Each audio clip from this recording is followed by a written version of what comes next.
Good morning, one and all, everywhere. You're here now.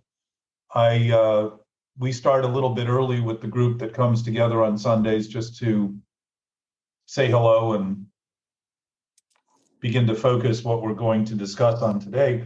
And one of the things we've been doing recently is to begin to consolidate, concentrate, and focus a little more on the previous points we've been making. One of them was the immediacy of the moment, getting familiar with the fact that wherever we are, the moment is always present and we are always present in and with the moment. I don't even know if we're in it, but we're of it. And all those other ideas and thoughts are irrelevant to where we are, how we are, as we are now. And yet we can give them relevance if we want and have opinions about them and think about them in whatever way we want. So this isn't a taking away of possibility, but an offering of possibility to begin to look at things in the greatest possibility rather than in the restricted ideas we have about what's impossible and impossible. So that was one of the things we looked at probably a month ago or so. The narrative of the moment is not a story, because everything that's happening, that's actually happening, including all the thoughts we're having about things that aren't happening, is happening now. Everything, everywhere. So the seeming narrative of the present isn't a story, it's simply the presence of everything everywhere that's happening right now. We don't have to see it, we don't have to understand it, and we don't have to have anything to think we have to do with it for it to be exactly as it is. It's not necessary that our thinking align with it for it to be, and it is the malign thinking we do about it that has the impact that's so immediate to us that can't be caused by anything or anyone else greater than the cause we can make of it and the thinking we do about it.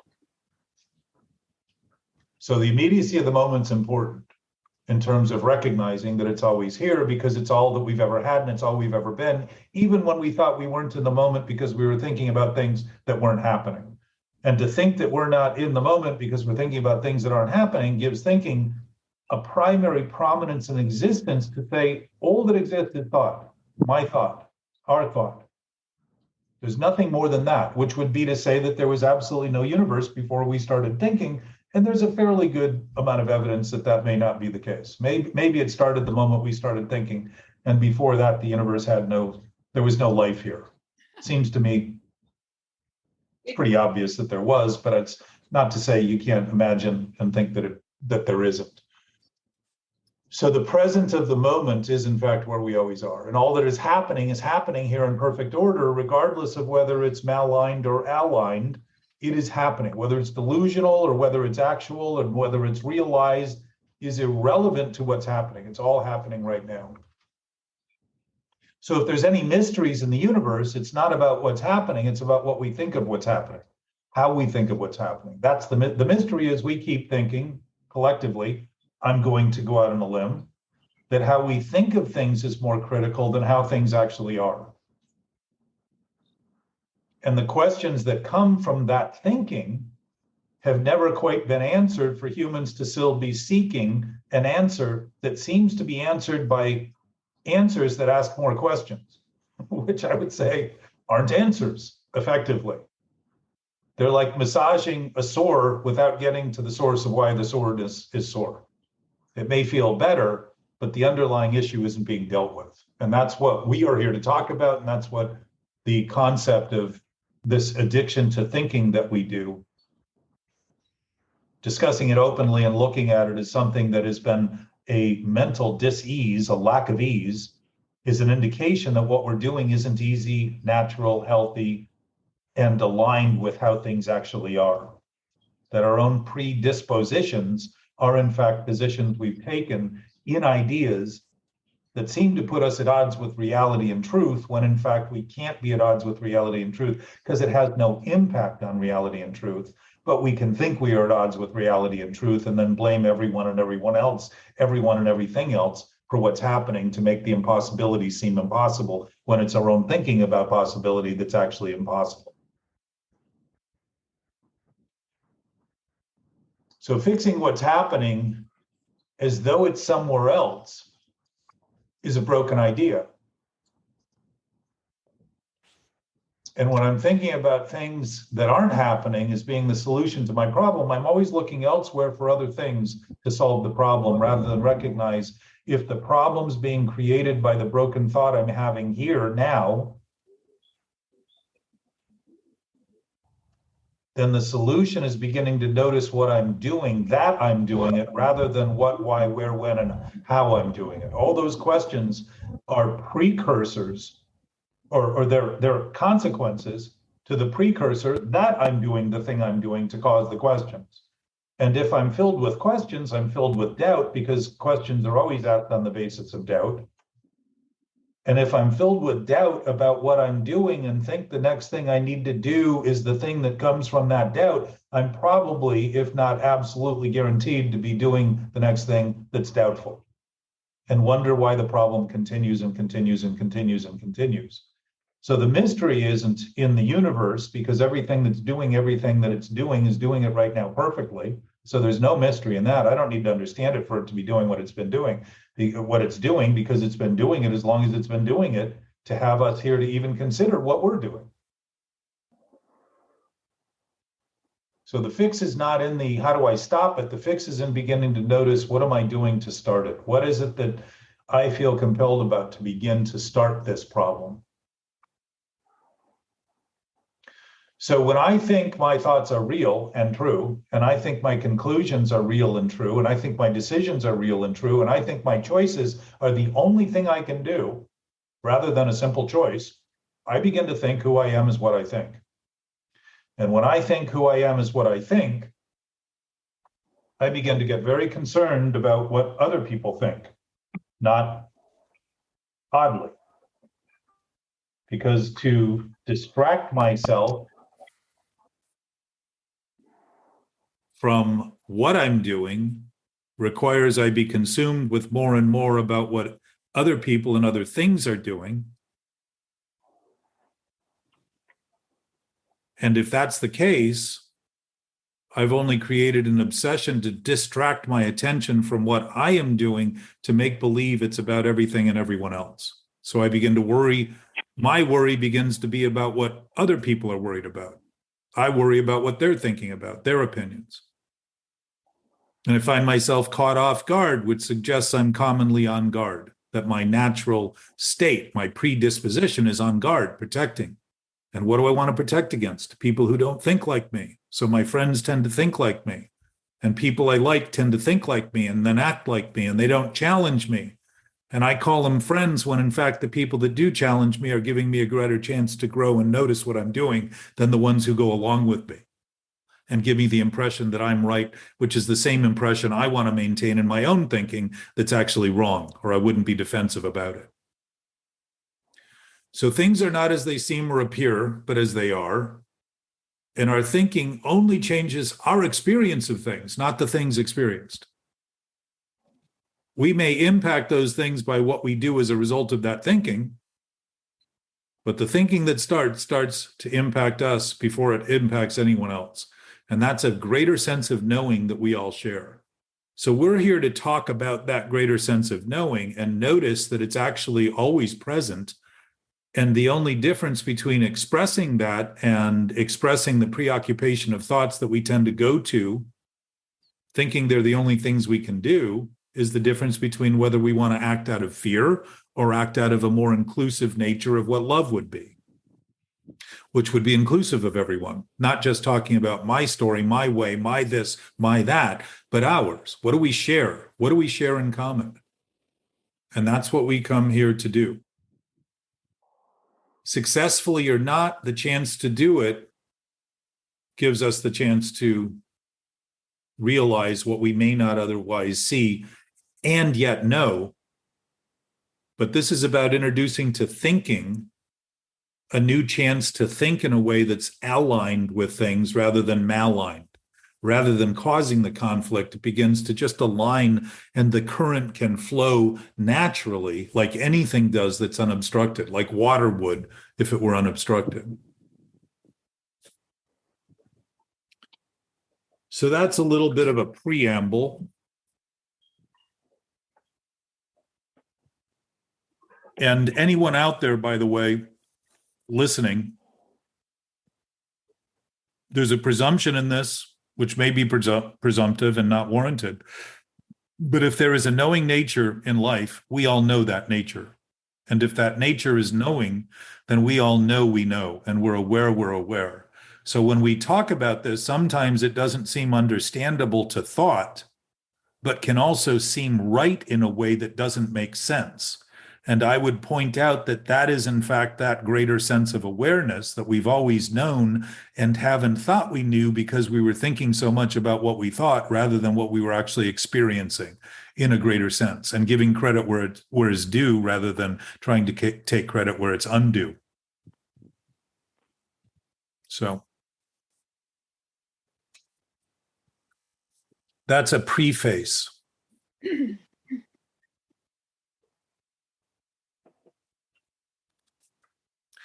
So welcome, everyone. John's in Texas, Jana's in Hawaii, Matthew's in London, MK's in Arizona now, Les and Matt are in Venice nearby. Gabe's here somewhere, I believe. Also in Venice. So good morning, ladies and gentlemen. Morning.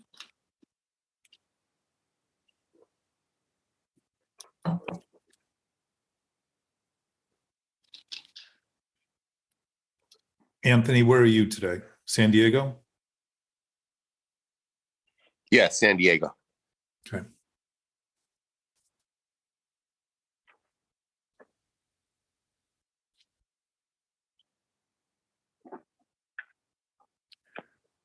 Any thoughts? Any words to the thoughts?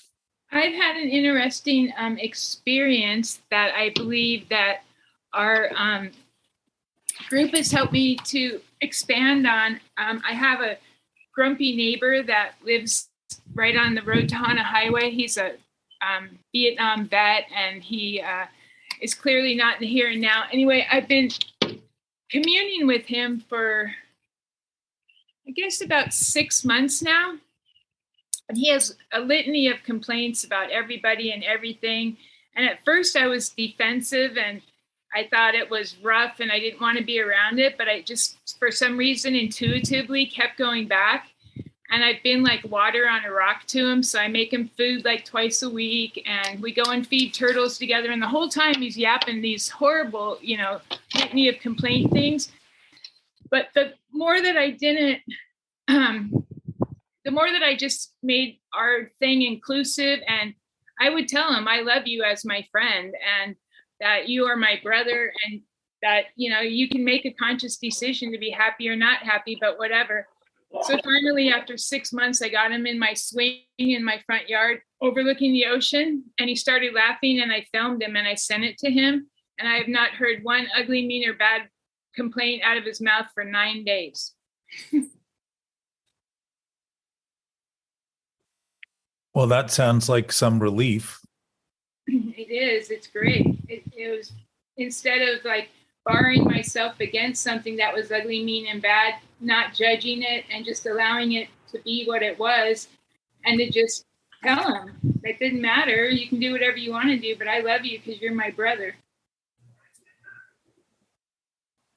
Yeah, and trauma is very difficult it has been difficult to overcome because it's been thought of as something that happened rather than something that's happening.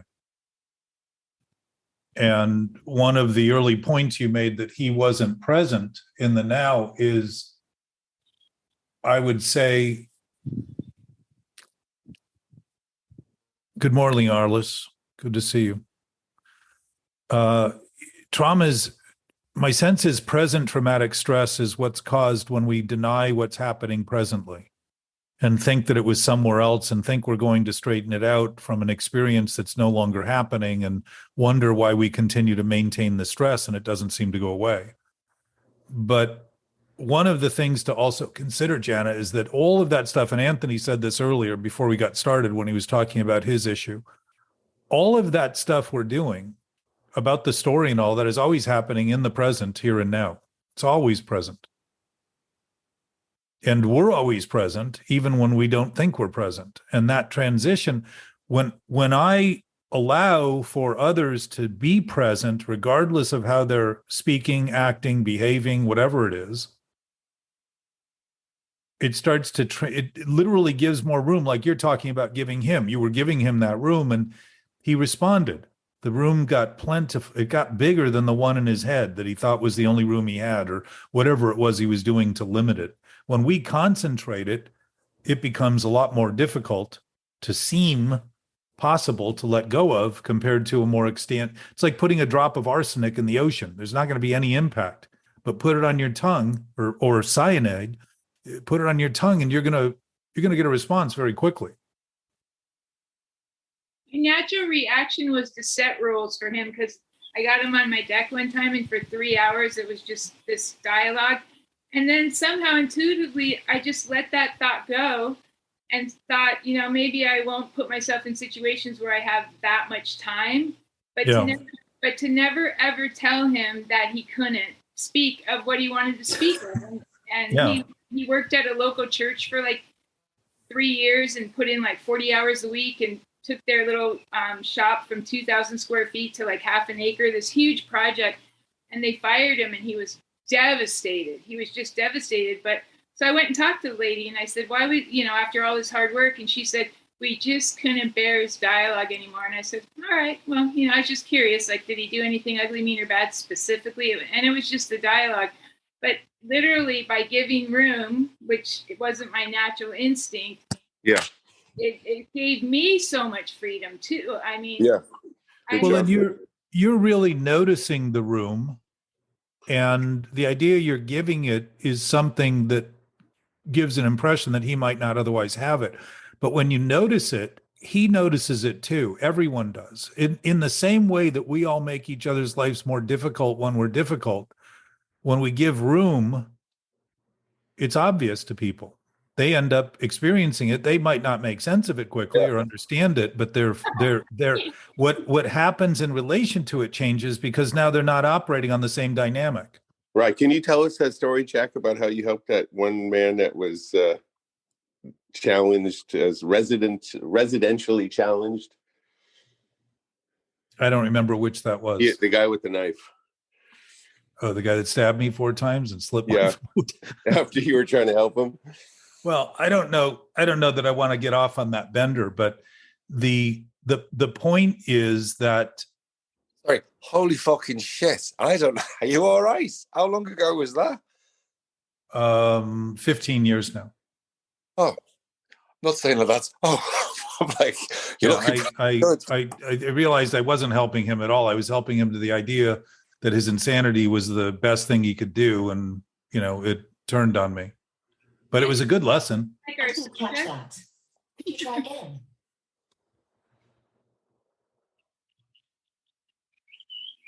Are you guys hearing me? I am. Okay.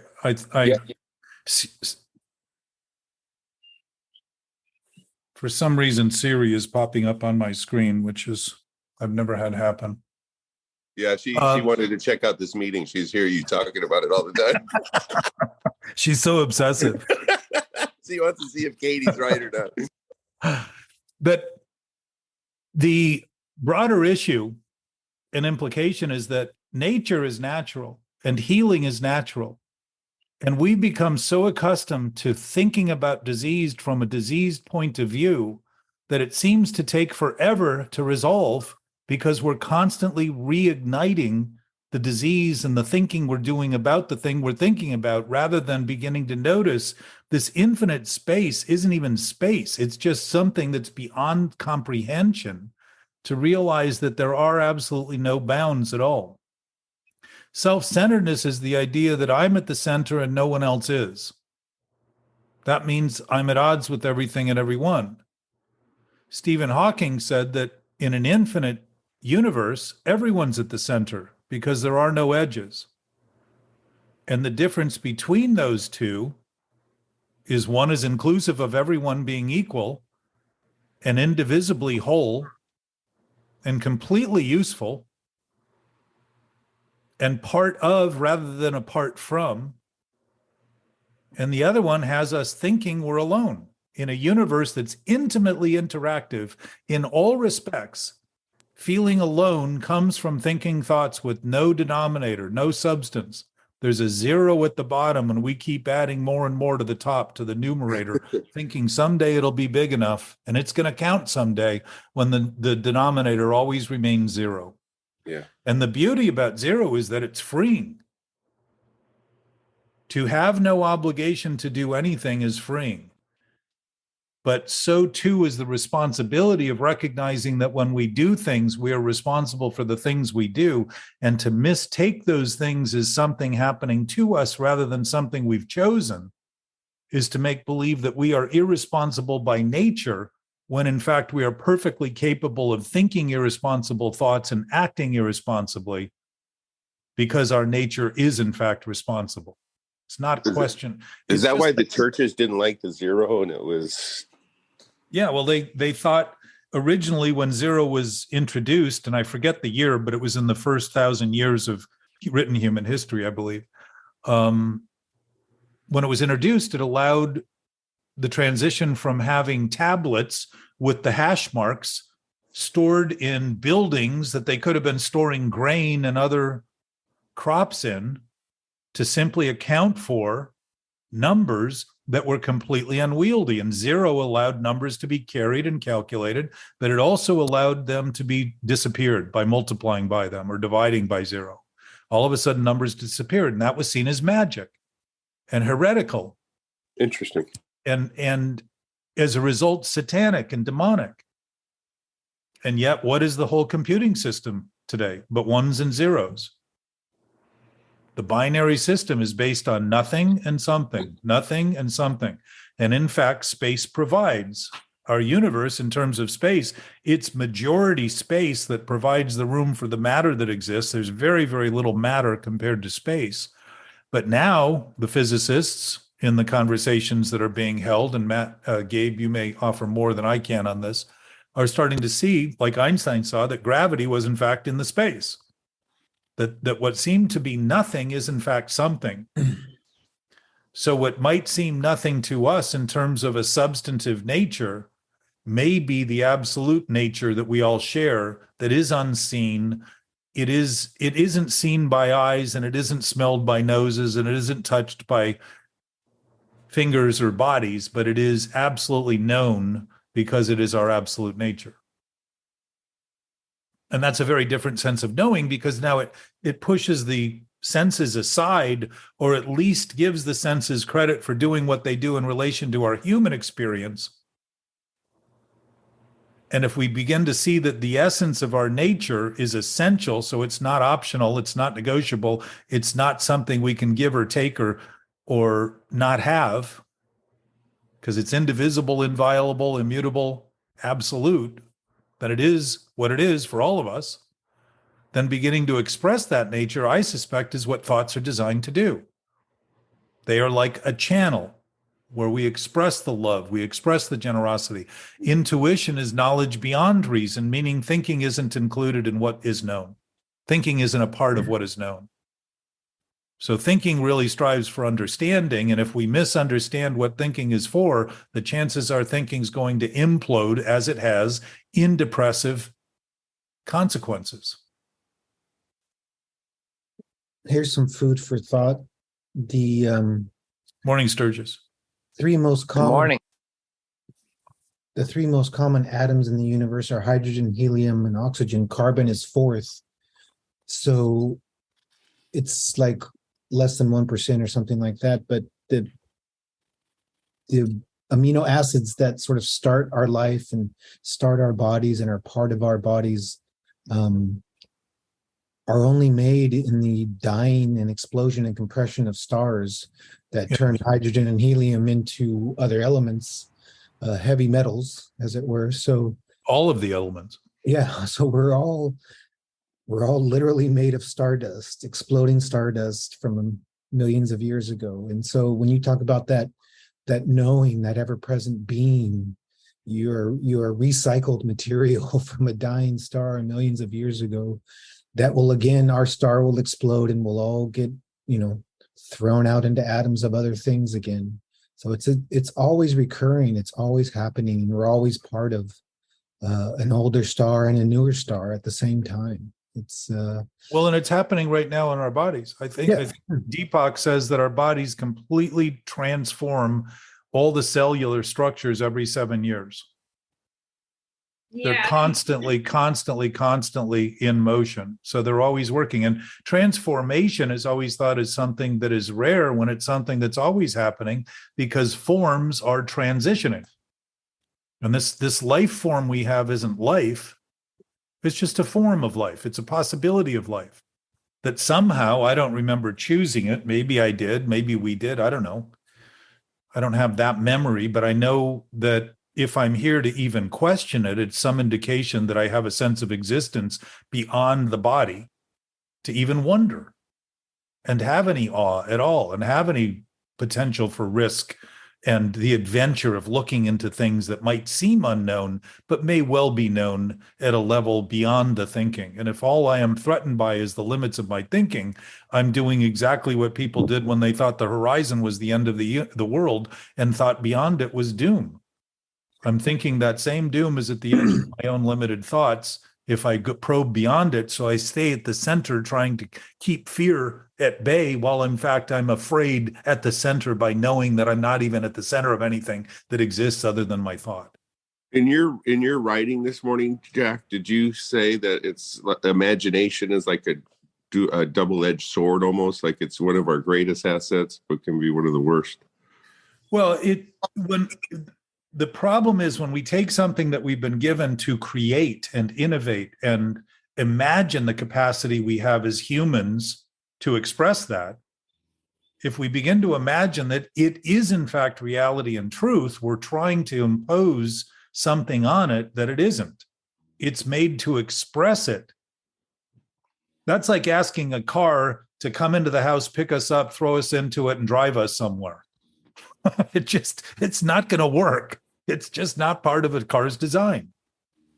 And the car necessarily requires we be in the driver's seat. We turn the key, we get it started, we keep gas in it, maintain it, turn the steering wheel, press the gas, brake when needed, and do the things that would be commensurate with an interest in getting where we'd like to go. And this isn't about trying to come up with new ways of thinking we need to get somewhere to fix things, because this is very much about seeing that if there's anything broken, it's where we are now that they're broken. And to think about stopping something and not think about what we're doing now to start it is treating a symptom rather than actually looking at the source core of the issue that could be conflicted and considered diseased because it creates a lack of ease and comfort and healthy alternatives.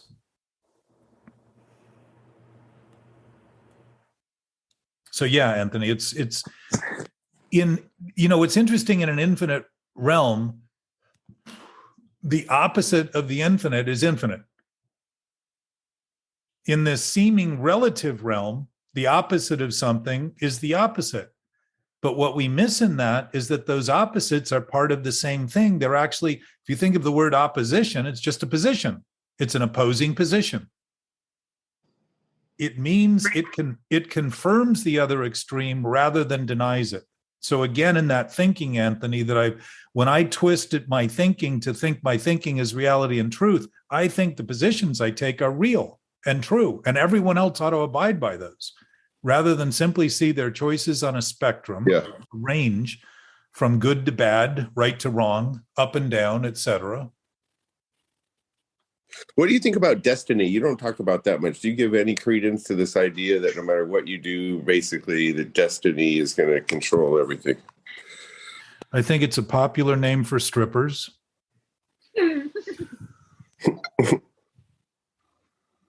My sense is if we are creating what eventually becomes the future by doing what we do now, because the consequences of our experience are based on what we do now in the choices we make, then fate and destiny and all of those presumed things are a consequence of what we're doing. And if where we are is always where we are, then if that's our fate, we know what it is right now. It isn't unpredictable. How does that work with karma? What is karma in your definition of it? The denial for lifetimes that what I'm doing now, I have to wait for some other lifetime to fix. I think it's just denial. How convenient to think I'll sort it out next life, but I'm going to create hell on earth while I'm here this time. It's just, I mean, look, it may be the case. We may have created that as a channel to finally reckon with what we're unwilling to reckon now, but it's like life after death. It's the same theory. Why is it that it seems to get so clear to people that they have a profound nature when they're in the face of death?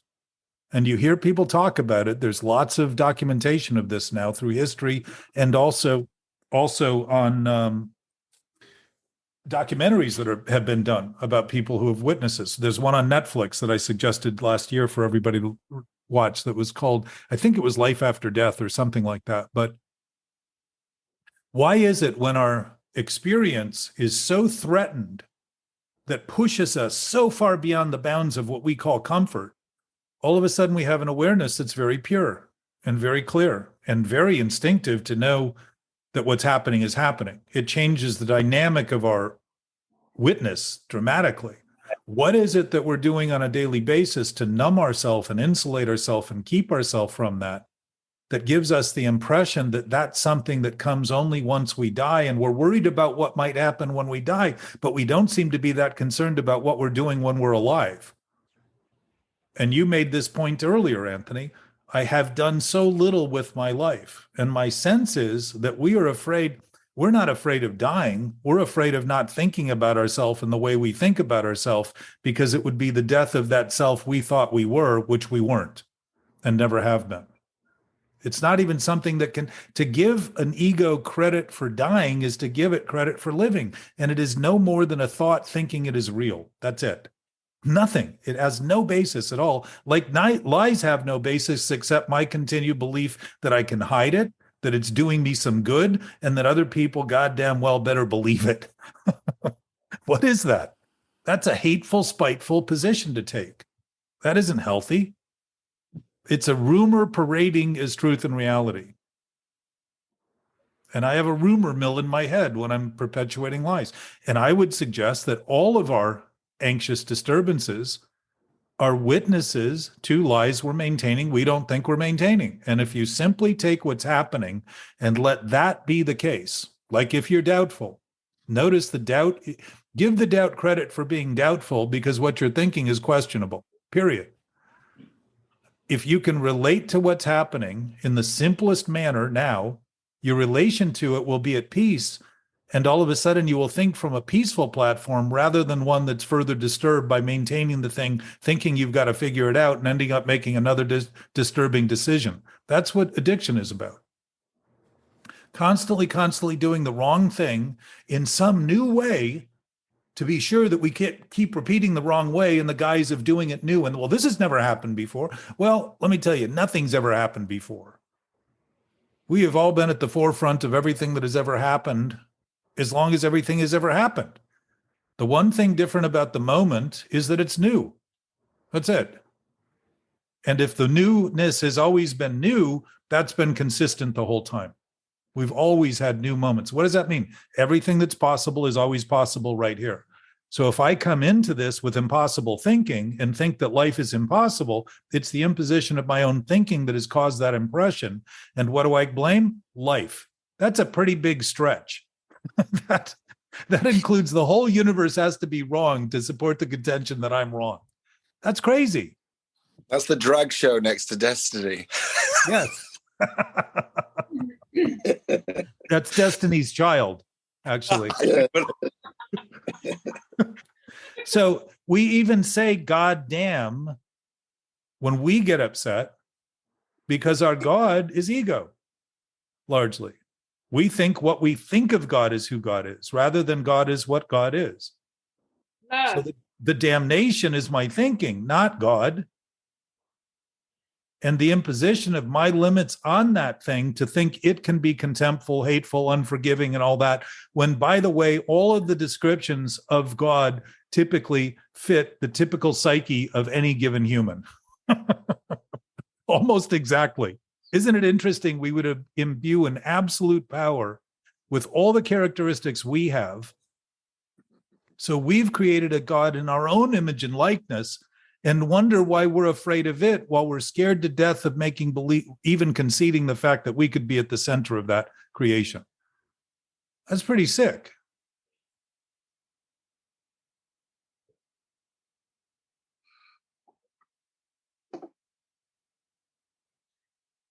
So simply considering, Anthony, and this is something getting back to your, I know that your struggle goes around and it loops, and it's the same for me.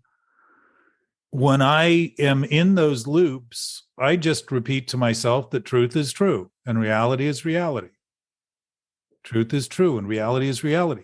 It's very easy to make a statement that has no doubt in it and cannot be called into question by simply allowing what things are to be what they are. And if you admit it to your thinking, things are how they are right now, not what I'm thinking. Things are how they are no matter what I'm thinking, is what I tend to say. And that means how I'm thinking about them in ways they aren't is what I'm struggling with. So I'm trying to take something that doesn't exist and turn it into everything that exists. And I would say that's insanity, because now I'm seeing and hearing things that don't even exist. And that's a pretty good definition of insanity. So talking to myself would be one of those things. Who the hell am I talking to? If I'm actually having a dialogue with the self, what is that? It's what I'm thinking. Ego is only what I think about thinking, period. There's nothing else. Thinking of itself, thinks of a self born of thought. So can it create a horror show? Yes. And that's what I use it to justify continuing, because I'm afraid to face the thing I've done so long, to actually realize that what I have done has no basis whatsoever. It's been insane the whole time. And I've been responsible for that creation. Nothing else ever. It was my own thinking. That's the responsibility thing. What's that, Jana? That's the responsibility thing. That's when it all swings around. Well, and you realize but the responsibility thing is also noticing that when we act and think irresponsibly, we feel bad and we feel wrong and we feel shameful and we feel guilty, because we know what we're doing is wrong, bad, wrong, shameful and guilty. We're guilty for it. It isn't. Guilty has been turned into a feeling when it's actually a verdict. Right? People talk about guilty being a feeling, but we're feeling the guilt because we're aware of it. And we're aware that on a response, if we were irresponsible by nature, we wouldn't be guilty for feeling irresponsible. We would be fulfilled. Right? We'd be guilty, and it would be we would be literally sentenced to life rather than sentenced to a life of condemnation in a prison. Because it would be the fulfillment of our nature, but it's the anxiety, all the byproducts of our responsible state of being are evidenced in the anxiety and the stress and the diseases that we create that replicate the thinking we're doing that is diseased. It all starts with a thought. And stress is recognized, anxiety is recognized, is one of the greatest underlying causes of all diseases, all of them. Because it undermines our metabolic immune system, our parasympathetic system, our cardiovascular, every system in our body is undermined in its capacity to function as it's designed by being stressed. Inflammation causes, what's interesting, stress is a constriction, and yet it causes inflammation. You can see the conflict. When I think thinking that is imagined is real, all of a sudden I got a conflict. When I think everybody else is to blame and I have nothing to do with it, it's pretty interesting how much clarity I have on how wrong other people are and can't admit the wrong I'm doing to give me that impression. Pretty interesting. That's a conflict. It's pretty easy to find conflicts if you look. And I would say we always find what we look for. We just look for stuff that's sick and find it and then use it to justify more sickness.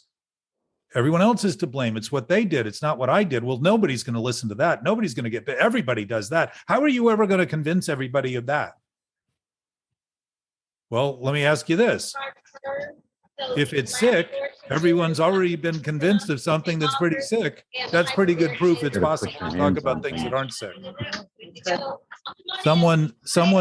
Someone's mic is on. Matt, is that you? There's nothing here sound-wise. Okay. I heard somebody.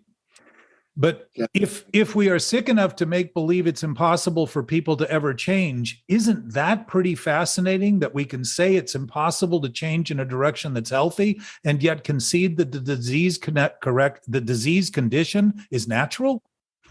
So natural that it's impossible to imagine it can't change? That's sick. Do you think that there's a stumbling block to what in my interpretation, in my experience, my big breakthrough of awareness was when I recognized my responsibility. But I think what was holding me back from that in my mind, my ego, was the shame that came with that, because there was a huge wave of shame once I realized it, and I couldn't blame anybody else and I couldn't point at anybody. It was all me, 100%. Yes. And once I forgave myself, there's a huge sense of freedom. And then you don't want to go back there again. You don't want to take that one step back and start that movie all over again.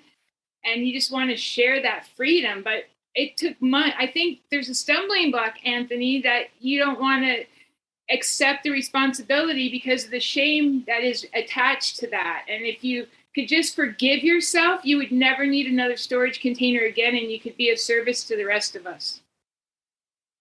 Well, as you have been, Anthony, it doesn't require brilliance and enlightenment and health to be of service when you're openly admitting the things. I do all those things you talk about, Janet, probably every day. In some way, I'm backsliding in terms of my growth. And my sense is that the freedom doesn't come from never doing it again, but the idea that we ever do it again shouldn't ever do it again is still coming from some levels of fear being maintained in thoughts we're having that we don't think we're having. And we don't want to have those seemingly take us over again because we've been witness to the peril of that mental condition. And walking into that trap is not something anybody ever wants to do again. If you've ever stepped in a bear trap, you probably never walk through the forest in the same way. Well, it's just a way of being. Now I don't have co-conspirators anymore. There's no illusion. It was always your way of being. It just wasn't thought to be. And that's a big distinction, is to notice that if something's absolute, if essence is essence, that it's essential. It isn't optional. It isn't something we take or leave. And trust me, you still have co-conspirators, Janet. You just don't think you have them. Well, and Anthony's announcing. It's in love. It's different now. It's in love. Well, listen, the awareness of it doesn't reduce the potential of it, because if all things are possible, what's also possible is that we redo the things we used to do in the name of thinking that it'll save us when in fact it's killing us. And it's kind of like drinking or drugs. People who are, the book says we're taken to a place of neutrality. We don't fight anything or anyone.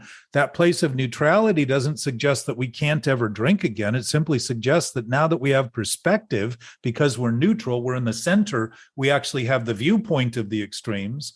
When I actually think about that, I can entertain the thought and recognize I have no compelling need to act on it because I'm free.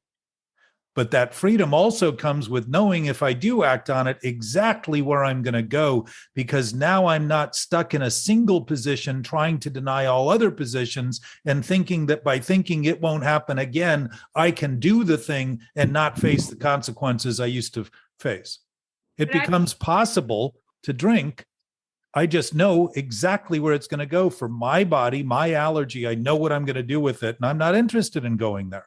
The same way I'm not interested in making believe that when I start to get those petty annoyances, I know now when I feel those things, I'm struggling with a thought that isn't true, that I've been managing for so long I think it's natural.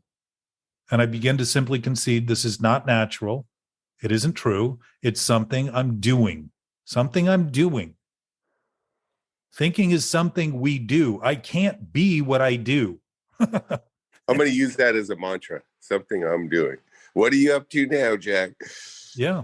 Well, and that's what my mother used to say, and she was right. She could see it in my face, and now I see it. Is the point you were making too, Jana, is that facing this stuff includes facing the fear that we've been running from, thinking we can outrun. Think about what people talk about. They're trying to get over it all the time, right? Very common phrase. We're trying to get over it. We're not trying to walk through it. We're not trying to face it. We're trying to get over it. Where are we trying to get? Somewhere else. Where are we trying not to be? Where we are. Where's the problem? Here, now. What's interesting about nowhere, when we think there's nowhere to go, is the word says now here. I love that. That's great. Good It's job. beauty. Yeah. You know, you anticipated, like, this is what, my third time walking in this beautiful forest, as you said the word forest, and I got ill for the past 17 days. I have been ill almost, and now I can put words. I have been sick of this thinking. We talked about that. Well, and that's awareness, Matthew, and beginning to concede it. And you know what I found under it was a lot of emotion. And I used to say either I'm growing up or I'm throwing up. That's exactly. I'm not thrown up. Just the idea of making sure when I was ill, and just, you know, nothing's good or bad, but thinking makes it so. But just going back to this, going, okay, this, I just love that idea.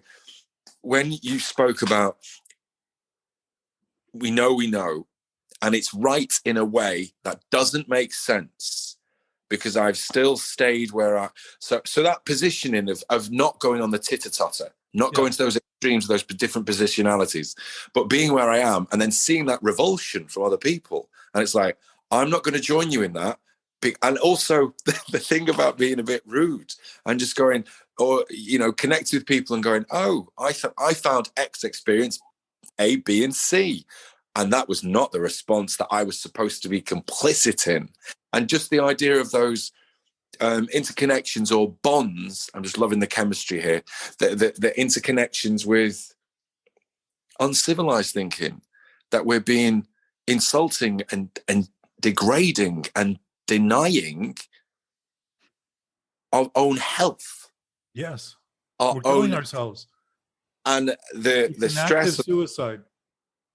And that's it's just so when I am in emanating, I think I don't know, it sounds a bit weird with like auras or the energy or matter and transmitting good things. Is it like attracts like? And it's that really shifts. And there has been space. There's been 3 things in the past 6 days where opportunities have come and I've took them. Right. And that's just like, it's been lovely. And let me suggest to everyone, all those opportunities are always there. They're always opportune. There's thousands, probably millions of opportunities that we miss in the preoccupation of thinking our thoughts are so true that we should only see and find what our expectations are when we originally made those untrue thoughts. Wow. Most of our commitments are based on ideas of only getting the thing that's finally going to fix the problem, when it's the idea we're creating to think it needs to be solved somewhere else with something else, somewhere else, some other time than now. If I'm not fulfilled now, if we are fulfilled by a nature that's fulfilling, and I think I'm not, I am going to look everywhere but where I am as long as I live, and be afraid, knowing better that something's wrong, thinking the problem now has been transferred into the things I'm thinking about rather than how I'm thinking. And missing the point the whole time, which people say that you just don't hear me, you don't listen to me. And I said, yes. You're not saying anything worth hearing. Most of what you're saying is a story to justify what you're doing rather than talking about what you're doing. That stuff. Katie and I spent a day at an emotional sobriety workshop last Sunday. And one of the women that sat in front of me was really opened up and talked about her self-loathing and started to cry.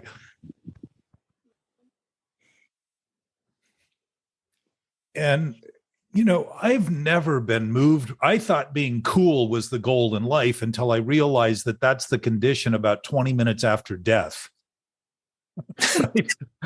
That's the body's condition. Once you're actually dead, it starts to cool down. But in the meantime, we're almost 100 degrees. So I started to feel I thought, this woman has never said this in public with 100 people around her. But the direction was, speak to that loathsome self with a loving self. And you know what that tells me? that loathsome imagined self all of a sudden now is real and needs to be spoken to in a new way rather than recognized as being false to begin with, and see that the self-loathing is coming from the idea that who we think we are is who we are, and start to let go of the idea that thinking is who we are and it's simply something we do, and start to allow thinking to channel. And you were talking about those auras. And my suspicion is, like a crystal separates light, our brain and our preoccupation and denial creates the darkness in the range of emotion that's possible. So we tend to feel those things in emotion like fear and envy, and all that kind of stuff tends to become a byproduct of the thinking we're doing. So we're only allowing certain lights to pass through, but it's only our experience that's actually impacted. It's not reality. It's just the experience, our physical experience as a result of our dysfunctional use of our body. The same way if we only put 7 spark plugs in our 8-cylinder car, we would naturally have a misfire, and to go around life saying, oh, my car keeps misfiring, and not do the thing that would solve it would be insane. And for us to talk about this as something happening elsewhere with something else, somewhere else, some other time, is to continue to perpetuate the problem rather than recognize it's always in the present. It's what I'm doing now to start it that I keep bemoaning and focusing on how to stop it. Once my thinking gets twisted, I keep using twisted thinking to solve it. What am I going to do but come up with twisted answers that aren't ever answered? It was a little unnerving because I was thinking, oh, it's the lighting in here. Do another double blink. And as someone is sat there, I'm going, looking to the left of them and seeing that light kind of thing. I'm like, really? Oh, no. And then my thinking took me out of that knowing. And I was going, and then I sort of said, let me stop you there. Your thinking didn't take you out of it, but for your chronic use of it, thinking it's real and true, did you have that experience? All your thinking did was tell you that it's still trying to make believe it's true. So it gave you the impression you were not present and that other thing went away because you just had your attention consumed with your thinking rather than your broader awareness. Mm. And I will assure you, Matthew, that thinking that you do when you're doing those things wouldn't be disturbing if your broader awareness wasn't perfectly intact, because you wouldn't think it was disturbing. You'd think it was normal. And as much as we do to try to make it normal, it's never normal to people. They do not. How long ago did that guy, was the guy fighting the war, Jana? Was he in Vietnam? Wow. Yes, it was 1965. Yeah, so it's 60 years ago, and he's still struggling with the exact same experiences that ended 60 years ago. He wants revenge. Yeah. And he's been holding himself hostage the whole time. We don't think about this accurately, so we don't create environments to allow people to begin to decompress the experience that is no longer happening, so their body continues to maintain the stress as though it is still happening. And I would say that is a major cause of disease in physical forms. I'm not a doctor. I'm not speaking it from a licensed standpoint, but it doesn't take a lot of insight to begin to recognize that stress is a pretty common factor in most illnesses. And it certainly is in mental illness. We are at an all-time low. Cancer, they've been trying to fight cancer for how long? Yeah. I mean, major crusades of trying to fix it, but never looking at the mental conditions that create it. And I don't know that they haven't. I don't know. I'm not saying that as an absolute. I think that would be very short-sighted. I'm sure that it has been, but globally, we're treating symptoms. We're trying to fix things, cut it out, rather than say, what's the totality? The other thing, too, is that my sense is we all bear the weight of all the illness of everyone else, too. So if our system is more susceptible than someone else's, we may assimilate. There was a woman online, Katie Byron, or Byron Katie. You know Byron Katie? Kate. She does a lot. Kate Byron. Yeah. She does a lot of work with people in this same vein and is very interesting to listen to. She was working with a woman who had cancer, who had all the cancer taken out of her body. But the cat that stayed with her during the cancer, that she had sleep on her chest where the lung cancer was, got the cancer and died. The cat assimilated the cancer. So she said, I caused the cat to get cancer. And she said, no. The cat got cancer. But the cat died from cancer, and she felt the guilt of the cat bearing it, while she said, the whole time I was sick, this cat loved me and gave me its attention. And I don't think that's a coincidence. I think the cat knew exactly what it was doing, and it did exactly what love does. I think Jesus said the greatest thing somebody can do is give their life to someone else. And think of that. We think of it as only dying, rather than starting to see that giving our life to everyone else is beginning not to operate on the death of on the idea that who we are is what we think, rather than who we actually are, which can't die. It's an infinite, absolute, unlimited, omnipotent, omniscient, omnipresent source. And why can't we die? Because it's always new. It doesn't get old. That essence isn't challenged, but our physical forms, these seemingly physical forms that, as Gabe described earlier, transmute all the time, are constantly under change and such. But the fact that they're always under change doesn't change. So there's the absolute revealing itself in our present physicality, seemingly present physicality. Because the physicality has to also be absolute. If the absolute's absolute, it must be everything, not just some things, somewhere, sometime.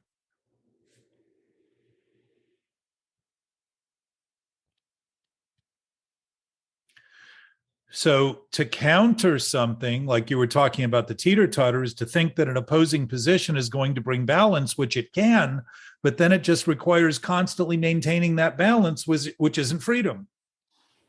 Question is, if we're bringing the teeter-totter into balance by taking another position, like telling the loathsome self to love itself, now we've created another self in thought to love the loathsome self, rather than say, why do I keep thinking the thought that's loathsome?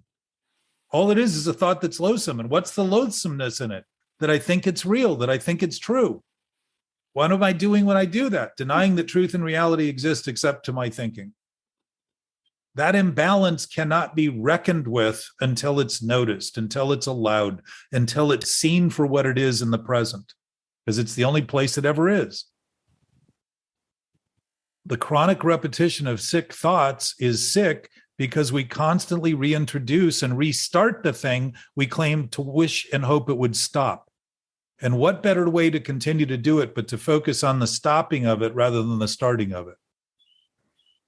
That's the sickness. That's why people want to stop drinking. They don't want to say, why do I keep starting? Why do I keep picking up the first drink? Bill saw that in his experience. He started to witness that something was happening at the beginning. And he asked, why am I insane? Why do I get back here? What are those strange mental blank spots? I would say it's the convenience of denial manifesting itself in our mental condition to make believe that what's happening is not happening. So we pretend it's not happening and think we go blind to it, when in fact we're looking at a thought that has no substance, like looking into pitch blackness and claiming that we're blind, when in fact looking into pitch blackness would replicate blindness, but it's actually seeing pitch blackness perfectly. We find what we're looking for. And if I'm looking for a problem, I'm going to look for the symptom to fix it. I'm going to look for the consequence. I'm going to look at the effect and never look at the cause. That's how I maintain problems. Morning, Jimmy.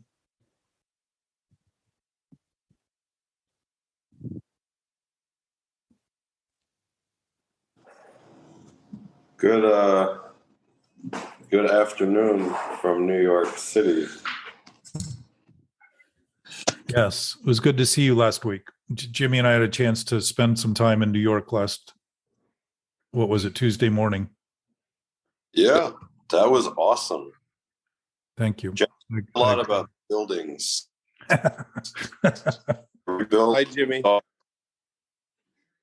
Describing like how it was built, why it was built, what it metaphorically means. It was great. Hi everyone. How you doing? Hey, Jimmy. Jamie. Hey, Jack. Can you touch on some of the things you learned from this emotional sobriety workshop? I didn't know that was going on. Sounds good.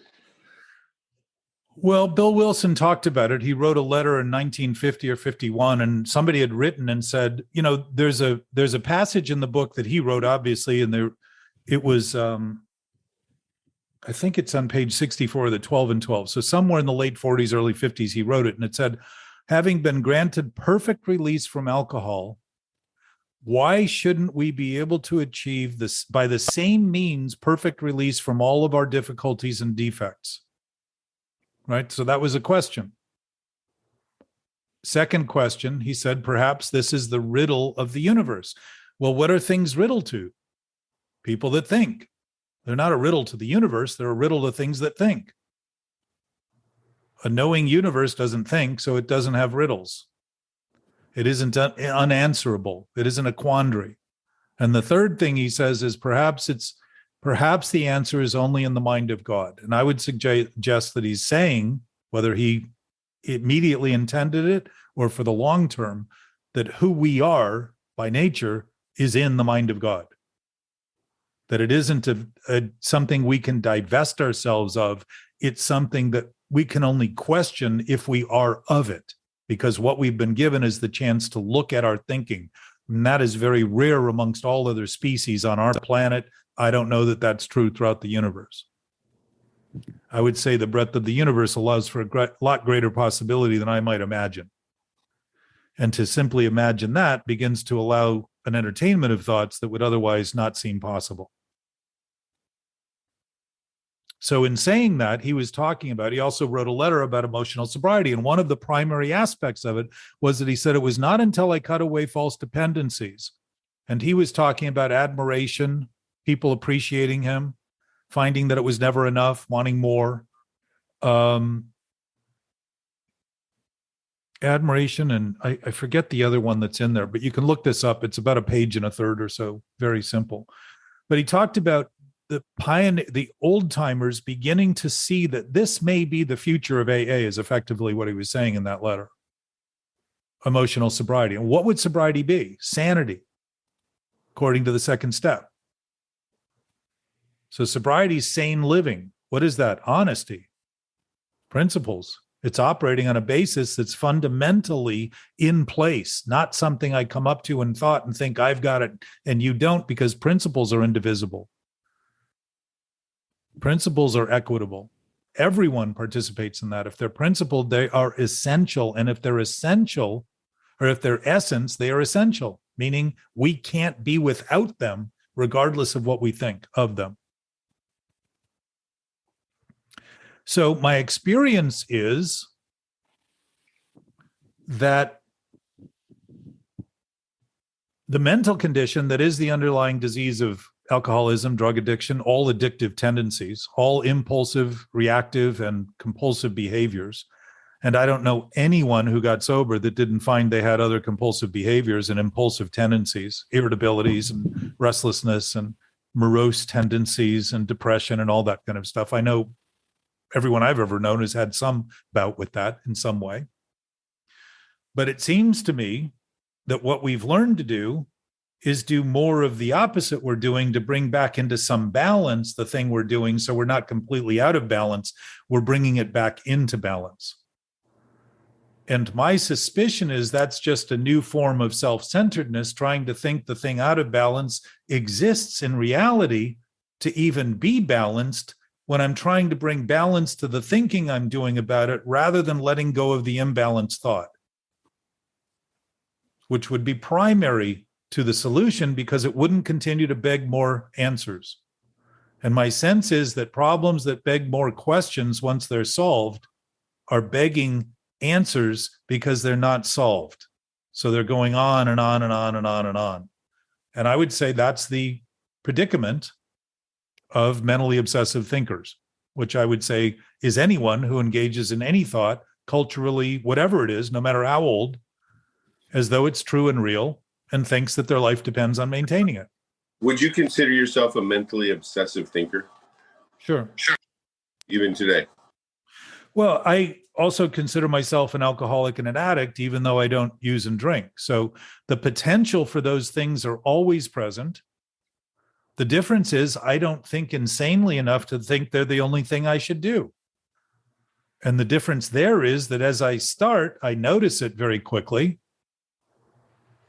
You're up to something. Yeah, and I start to just simply say, as simple as Jana just said, I'm up to something. I know something's wrong, so I simply admit that. If my relationship to what's happening is based on the simplest thing I can do, I'm probably on the right track. If it's based on a convoluted form of justification and rationalization and all these other understandings I've developed, and then I'm probably just creating a brand new morass to begin to think is new when in fact it's built on the same old platform. If I'm uncomfortable making decisions from being uncomfortable, I'm going to make decisions that become uncomfortable. If I simply concede what I'm doing and I'm comfortable with it because I'm accurate about it and say, I must be doing something. Like you and I talked about, Anthony, the time your brother brought that point up about you and you were arguing with me over whether he was right. And I said, if he's bringing it up, it's got to be a possibility. Let's just write that, Yeah. Everything can be resolved so quickly when we're not willing to continue the fight to maintain the problem. But the obsession is the idea that my life depends on getting it sorted out, and yet my life is being killed. Here's the conflict with the anxiety created and constantly struggling for that solution. Because I'm not willing to do what I can now, so I'm willing to think of doing everything I can't do in a future that never seems to come, because whenever I get there, I'm hammered by the same present thinking I'm doing right now. The same sick thinking. Does your unwillingness come from fear? Or fear? Well, my sense is it's a self-induced fear that I've created to justify not doing the thing so I can say that.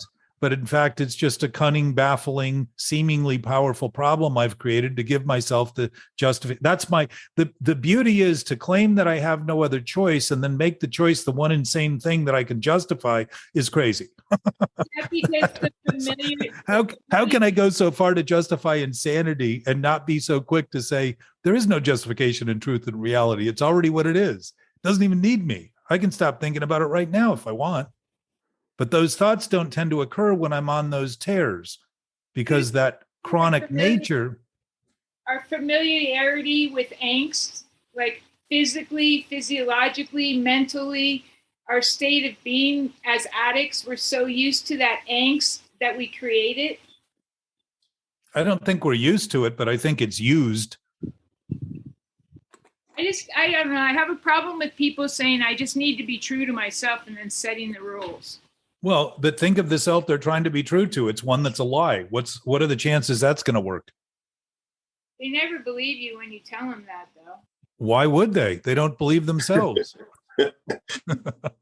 Right. But if you look at it accurately, Jana, you start seeing that what they're doing is confirming this point, not discounting it. The fight actually confirms it. The defense confirms it. The reactiveness confirms it. The dismissiveness confirms it. The contempt confirms it. It's a bypass. It's a loophole. They're creating separation when you can't do that because we're all. They're not even creating it. They just think they are. Oh, that's true. That's true. So that's seeing it more clearly. You'll start seeing it and just realize this is a person who's struggling with what they're thinking. It's not who they are. It's what they're struggling with, because it's something they're doing, and they can't be who they are. We can't be what we do. I can't be a hand flying, but I can say that my hand is flying. And I can spend my whole day saying that, and everybody would think, what an idiot. But when I do those other things, everybody thinks, wow, I got to start doing that so I can look less sick. We pick up all these traits, that conspiracy you're talking about. We end up learning all these traits from each other because we want to get better at being worse and figure, well, if they look that good, I want to do whatever they're doing and give myself the impression that I'm better. And what do impressions make collectively? Depression. You'll always find a conflict at the root of this in the immediacy of the moment, if you're willing to look at it accurately. So I have an interesting side note. I've never been in my entire life, I don't think I've had any consistent time with a normie from conception. I never experienced that, not normal family life or an unaddicted human being. I think in everything I've always done and been around geographically, there's always been addiction. And so my caretaker at my house he's a normie. He's a complete normie, and he tolerates me in my insanity. But it's really a good thing for me of living by example, because the stuff that I'm all crazy about or repetitive about, he just kind of nods his head and smiles and goes, mm-hmm. He's in Al-Anon, Jenna. He's not. I swear to God. Why would he, Jenna, why would he need to tolerate your insanity if there wasn't something there that he was struggling with? Well, that's probably our connection. He wouldn't notice it at all. But most of it, I mean, 99% of him, he's seemingly normal and consistent. And it's a trip. It's just a trip. I've never experienced it. I mean, in passing, or maybe had a dinner at someone's house and spent a couple hours with seemingly normal people. But I've never like hung out for 5 or 6 months. Oh, Well, here it is. What I learned in business were when people. You guys want to see him? Say hi. Hi. This Good is morning. Andy/James. James Hey. Andrew. I can't see who you are. Can you guys see him? Mahalo. Hi. Good morning. What I do you- have smoked vegetables for you. Yay, thank you. Can you put him on the kitchen counter? So I'm sure somebody he knows has alcoholism in his family. Like there's always somebody he's going to know. You always know an alcoholic somewhere. Well, he knows me. Well, somebody else too, I'm sure. Jack, what was that about business?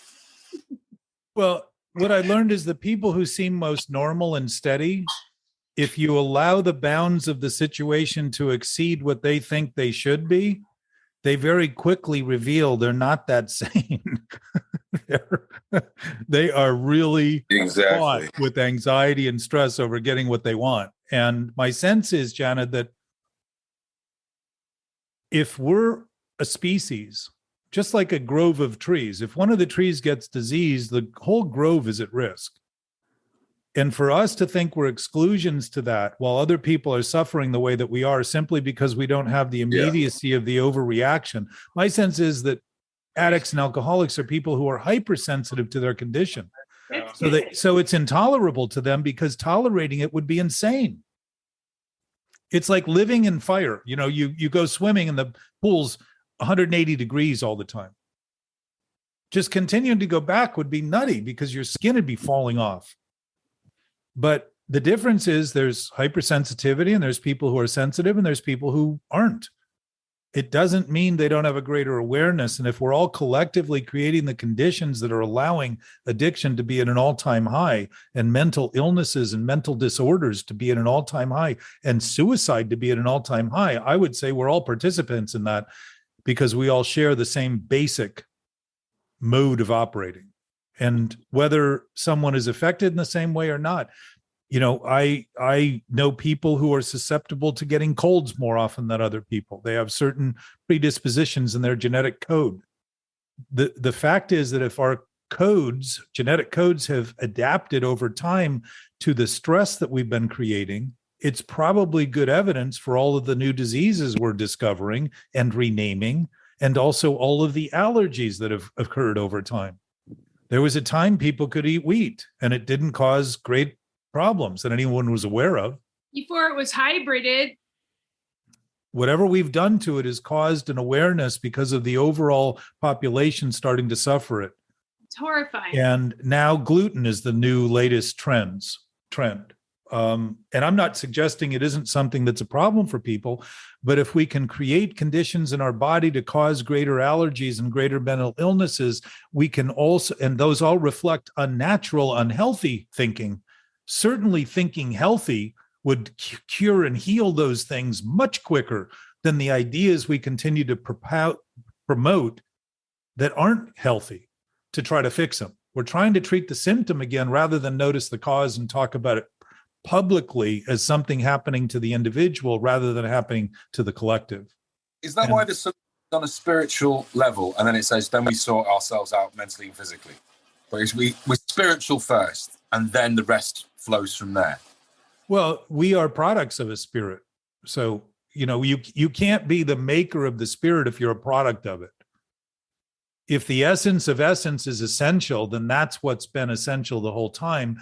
And we are possibilities of that. not the creator of that. So when we think we're thinking truth and reality, we think we're that thing. That's interesting. That means before I started thinking, there was no truth or reality. That's a lot of billions of people thinking that same way, making believe that we need to come to terms with what we're already terms of. The warranty that we signed off to get the download of the new version is already part of our nature. We don't need to sign the service agreement. It's just who we are. It's what we're made of. It is the is we are of. And if it is absolute, that must be our nature. Absolute. To think of it in other terms is to depreciate, discount, minimize, begin to exaggerate our condition as being less than it is, rather than begin to reveal the greatness and notice that great fullness is the fullness of greatness that is our nature. It isn't an effort. This isn't something we need to do as a daily job. It's something we naturally are when we begin to recognize it is, in fact, who we are. All of us, collectively, each of us. Not what I think of other people who may or may not do what I do and think as a result they're different than me and must not have what I have. That's another way of making believe that my thinking is right and theirs isn't. They can be thinking wrong all they want. It does not change their platform, their basis, their essence. Any of us. So seeing people that way makes it a lot easier to communicate with them, because I'm not trying to overcome anything. I'm simply talking. and sometimes, like Matthew, the meeting you were in, 6 people stayed afterward for an hour to talk about it, and 4 of them said, I didn't understand what you were saying, but I felt something was right. So the awareness of the rightness is the present awareness that we all have, just like the awareness of the wrongness is a present awareness what we have when we're thinking wrong. My sense is that grace is on both sides of that coin. It's the freedom to see it and the freedom to concede it, so that we have the freedom to heal from it. The grace isn't just excluding it for us, so I can say, there, but for the grace of God go I. Apparently, God doesn't give that guy grace because he's an idiot, and I'm not as idiotic as he is, so I'm better off. God gave me more grace. That's just getting a bigger scoop of ice cream and thinking that my appetite's been satisfied. It's crazy. I'm just getting a whole framework of Animal Farm. 4 legs good, 2 legs bad. What road do we want to have now, please? 4 legs good, 2 legs bad. Easy does it, love. Yeah, if more is better, we should probably go back to crawling. Doesn't seem to be the direction. We seem to be distinguishable on the basis of being able to walk upright, and yet most of our posture is crippled by the thinking we're trying to lug this head around filled with shit all the time and wonder why our necks and backs go out. So, Jack, I got the 12 by 12 out because you mentioned page 64 and somehow I landed on page 68. May I read a little thing? Is it the axiom? No, it was when he conceded to the fact that he was going to die. Yeah. And he says, so I wanted nothing for me, not even sobriety. And incidentally, this is the greatest freedom on the face of the earth. Freedom is to not want anything at any time for yourself. It's a period of total non-expectancy from God or man, my wife, my kids, my boss, or anyone else. The greatest time of miracles through which I ever lived. Wow. And my sense is, Jana, he's talking about there is no self to think of. There is no self to want. It's really beginning to concede that thing has only been what we thought the whole time and nothing more. Self is born of thought. Self-centeredness is centered in thought. Ego is that self-centered in thought. It is nothing more than what we think. And it's only thinking about thinking that causes that. Nothing more. And what it causes is an impression, an illusion, a delusion when we think it's real. Thoughts are images. Imagination's one of our greatest assets, to Anthony's point earlier, one of our greatest assets to consider the capacity we have. Not because I'm able to consider it, but because I have it. When I consider, just like when I hope for things that are hopeless, that's hopeless. When I have faith in things that are faithless, that's faithless. When I believe in things that are unbelievable, there's nothing going to happen that's going to make that thing I believe for come true. But when I believe in what's happening as it's happening, it aligns with what's happening. And when I have hope in things that maybe haven't happened but can happen, it's because I'm starting to have hope that what I'm hoping for is hope. Hopeful. It's not, same with trust. If I'm trusting in something that's a lie, what am I doing? I'm perpetuating a lie. So when I trust in something trustworthy, wow, that aligns, that works. Now it starts happening. What is that in AA? Realizing that I thought I could control and enjoy my drinking. Bingo, I was wrong. How hard was that to come to terms with? For me, it took 17 years to admit that. That's pretty good reincarnation. Hey, maybe I misused the word when I said that he tolerates me. Maybe he's just really being gracious. Yeah. In his normalcy. Yeah. Inclusiveness. There are all sorts of characters walking this planet. And my sense is we're walking on the same feet, the same design, the same platform. All of us. And to embrace and to be open is to grow and to constrict. The thing that's wrong with contraction and shrinking is that eventually you get down to a single point that can't be made anymore. There's no room. In expanding and looking out and beginning to allow that, you begin to realize you grow forever within the confines of what seems to be growth. But in the absolute terms, there is no growth. It's everything it's always been. It's everything it will always be. It is the ever-present nature of presence and existence and all of the things that would be fundamental to any life form and any inanimate object. Everything, every drop in the clouds behind you, Jana, and those clouds overhanging, every drop filled with billions of molecules that make up the drop that can be atomized into steam and all sorts of other things. They're all part of that nature.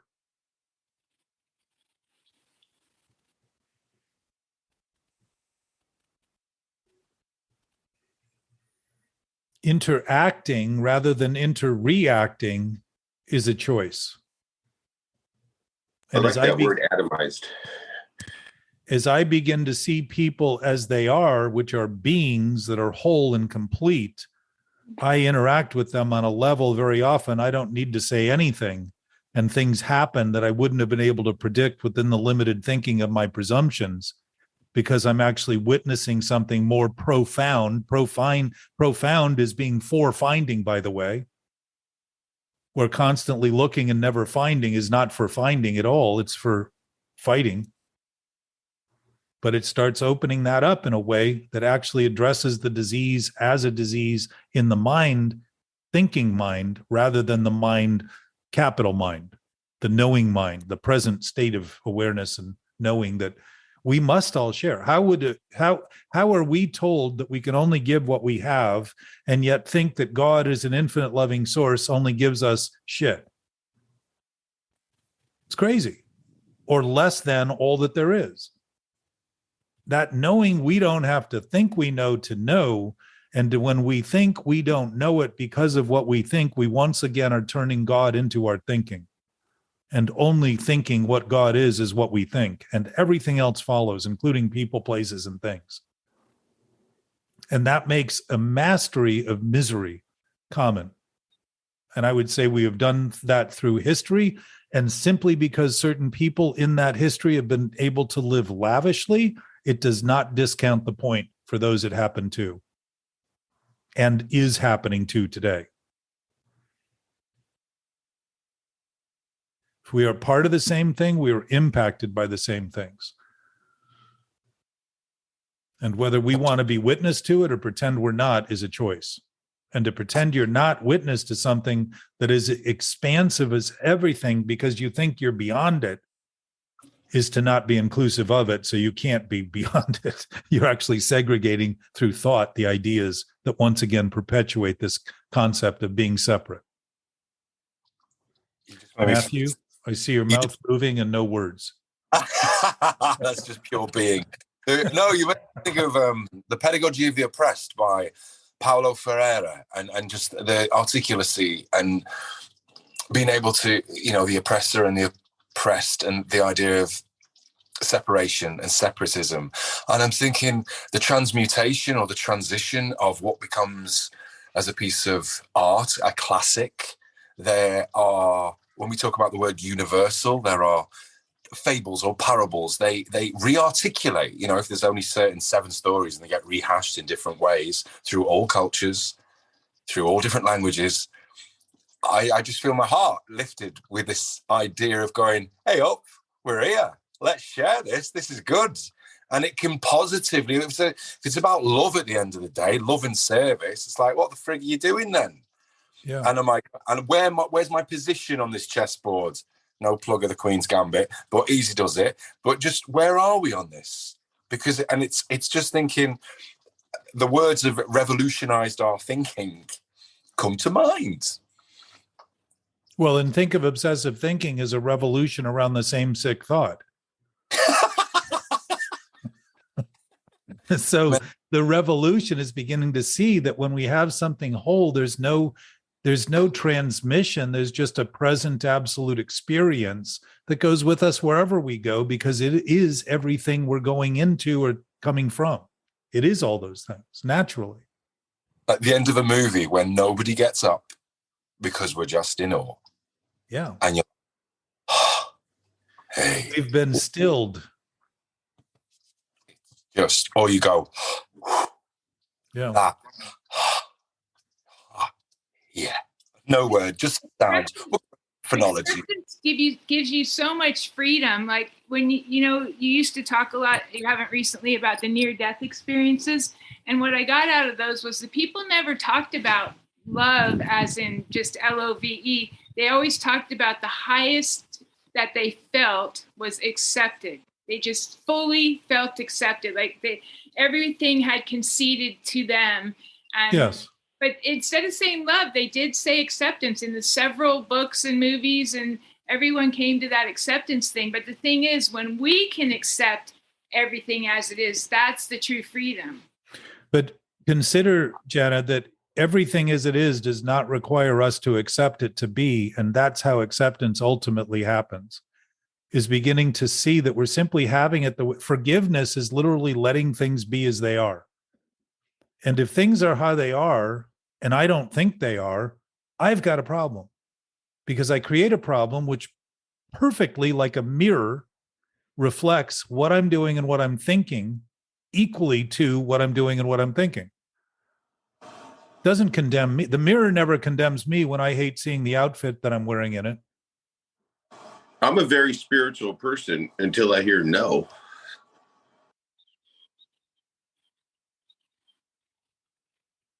Well, anyone could experiment with you. You're as good as you give, because you could walk around in public with your heart open, conceding to things as they are and feeling acceptance. And that's what you're going to get back. You go to the open market on Saturdays with your 6-year-old grandson, and everybody's just like, hey, how's it going? Have you tasted this? And this kid has never, ever met a stranger. And I thought, Jana, consider you can't get it back because it never leaves. It's always there. You're just beginning to witness the ever-present state of that connection that is always there. It's not a give or take. It's not a come or go. None of it. it is a choice, though. I can make the conscious decision. So then you are more powerful than God. You've just come to the pinnacle issue of what it is that gives us the impression. If we make the choice, all we're choosing is to experience what already is. And we're also conceding at that point that all we've ever thought wasn't is the misery we've chosen.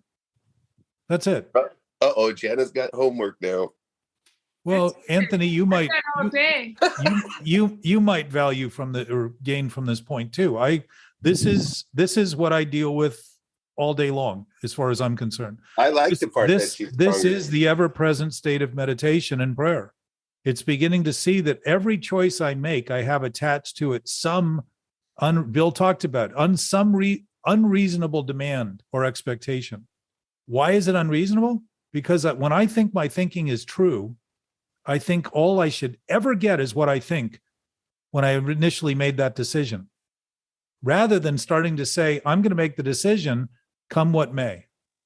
I'm going to make the decision. And if I don't like what comes, I can adjust because I'm no longer married to the conclusion being the only thing I think should happen. Yeah. I start realizing that what's happening has always been happening. And now, like a sailor, I can start adjusting to the conditions. And I have a much greater chance of not only surviving the trip, but ending up where I expected or wanted to originally go. It may not come with the exact format I thought, but I start realizing it's been my own insistence it only be what I wanted that was causing me not to achieve the things that are not only available, but ever presently mine and yours collectively. And what's interesting, I guess, It's is the something abundance we were given. It's not the abundance I create. If I have to do anything to get somewhere, I'm taking control again as thinking it's up to me rather than seeing I can do whatever I want and then see whatever I've ever done is exactly what I want. I just didn't want to admit the consequences that came and my own inability to interact with it on any healthy, reasonable manner. That's it. So the thing that makes you the most upset in your life could be the catalyst. The thing that makes you the most upset can be the best catalyst for you, is what you're saying. Well, Anthony, you're learning. That's the guidance system that we are made of. Our manual, our human, Buckminster Fuller, who was a brilliant man, self-taught, created all kinds, the geodesic dome. He understood that the tetrahedron was one of the basic building blocks of geometry in the solar system and the universe and all that. But by the way, universe was Matthew once defined as single song, one song, universe. So what are we all singing? Interesting. Same song. Universe. And that's Harmoniously. why Dickens put it as a stave. A Christmas Carol, 5 staves, 5 chapters, musicality for the soul. Universe, one song. Yes. Feel And like it's crying. harmonious. It's Is it so? harmonious when we're all working in a direction where we're seeing, rather than discord, harmony. That's how we're designed. That's the sum total of the affluence we're designed to create and the abundance we're designed to create. So we have so much, we can't wait to give it away.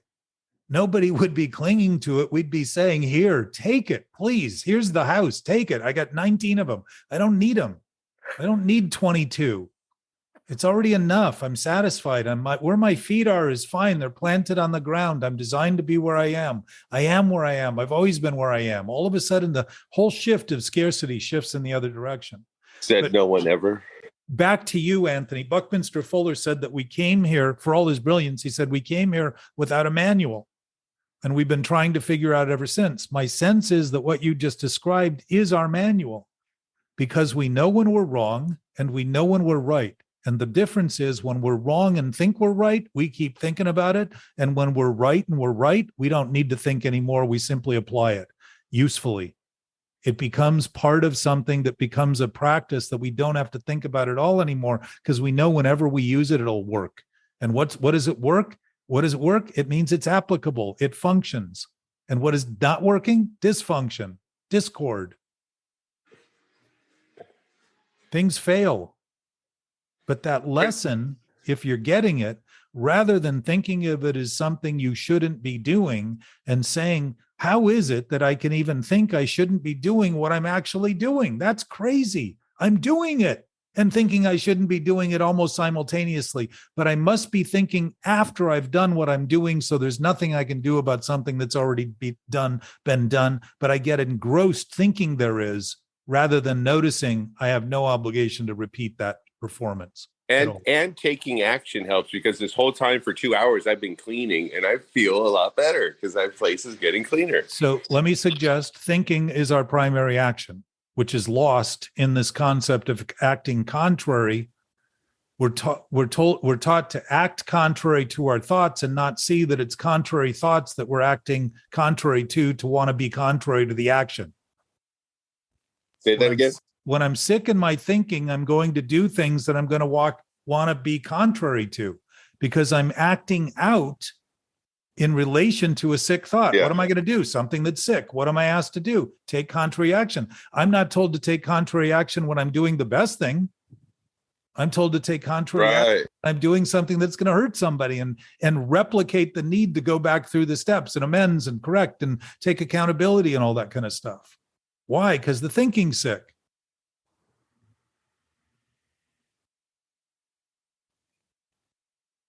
So again, that idea of acting contrary manages the problem rather than eliminates it.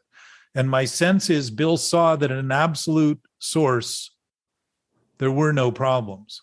Why shouldn't we be able, by the same means, achieve the same freedom? He's asking.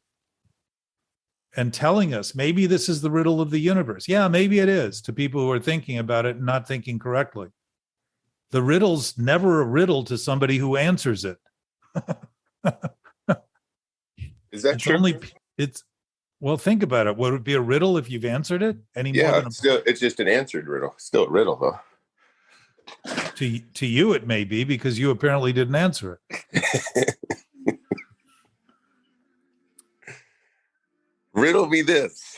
But if the essence of our nature is from a source we are in, because we are in that mind, that is our mind. That is our nature. That is our present state of being. That is why we are human beings. That's why humans do and beings are. Beings don't do, they just are. They're present. I just got an incredible flash of like the Uffizi Gallery and Leonardo da Vinci and frescoes removed with little tiny bit. When you go back to the telescope, when you talk about the telescope with a little speck on that, and from 6 degrees of separation, where they, they clean the top of those frescoes with cotton buds. The clarity of those vision, and if that is where I am thou and thou art sacred, and that universe, that song, it's almost like we restructure it in things. And it's not that we restructure it, it's almost the numbers of 3 or 5 or 4 parts of deoxyribonucleic acid. Oh, there's a bit of biology from A-level, fly it in. But the connections of those things that are interconnected, or those structures, that spiral. Think of the iambic pentameter. Yeah. The rhythm of that has been historically based on poetry. Yes. What's poetry? Speaking beyond reason, beginning to Rumi, addressing issues that announce the knowing nature that we have. Art, abstract art. Abstract art started when photography began. If you look in history, it's very interesting that when people were finally able to make images identical to the image, which they'd strive for in painting forever, Vermeer and what's his name? I think Da Vinci or somebody created the Rembrandt, where he created that. What did they call it? He was actually casting shadows on the canvas to be able to do more relative. What are they called? Camera obscuras. When they realized that they could send an image through a tiny bit of light and it would project onto a wall, he began tracing off of the wall. So it was a literal image that he was copying. As far as David Hockney went to great lengths to describe. But when the camera was invented, all of a sudden art began to fall apart. The Impressionists started, and they started doing things that weren't even considered art. So they had to actually promote their own art in their own salons because the galleries wouldn't do it because it wasn't art, like rap wasn't art to begin with. But then it became further and further and further to more contemporary abstract, complete deconstruction. But all of a sudden, when you look at it, you gain a sense of an essence that isn't sensible. It isn't anatomically correct. It isn't literally or figuratively accurate. But there's a sense, yes, all of them, Miro and Picasso, and they took it all apart to give you that sense, that profound sense of nature that we witness from a place that we all make up and that we all experience in the most expansive, flowing, exuberant capacity possible. They're addressing that aspect of us. They're interceding almost. They're doing what do they call it? Like they're hijacking our basic commitment to how things should look and introducing ourselves to the point we know is who we are in a much more expansive way. It collides with our soul. I would say that present awareness, it just touches and moves us and begins to dismantle. It's bringing light to the areas that thought they could be dark.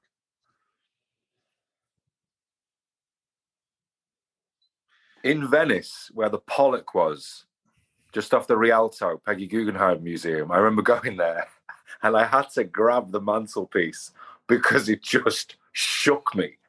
Yeah. It shook me. I was like, this is nuts. My thought was nuts. Think of being unnerved compared to being nervous. Oh yeah, that's good. Our nervous system gets overcharged with this concern over trying to get it right in thinking rather than realize it's already right. It's what I'm doing and thinking that gives the impression it's wrong. Starting to actually notice that there's a difference between the two and that I don't conclude how things are. And when I think my conclusions is how they are, I'm no longer even thinking about the things I'm thinking about. I'm thinking only about what I'm thinking about them as being what they are. That's a major breach in my experience, my interactive capacity to be aware of the greater sense of knowing that's natural, healthy, ever present, always available.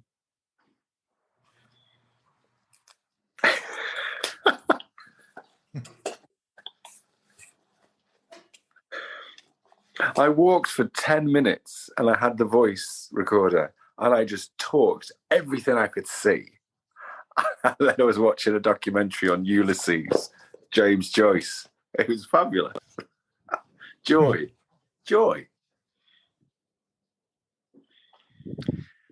So if we're all part of the same thing, the better we do talking about it, the better and quicker we'll start noticing it in ways that we normally wouldn't when we're thinking all we're doing is something we're doing amongst ourselves, to ourselves, with ourselves, apart from each other. And I don't mean just us in this group. I mean everyone everywhere as you go.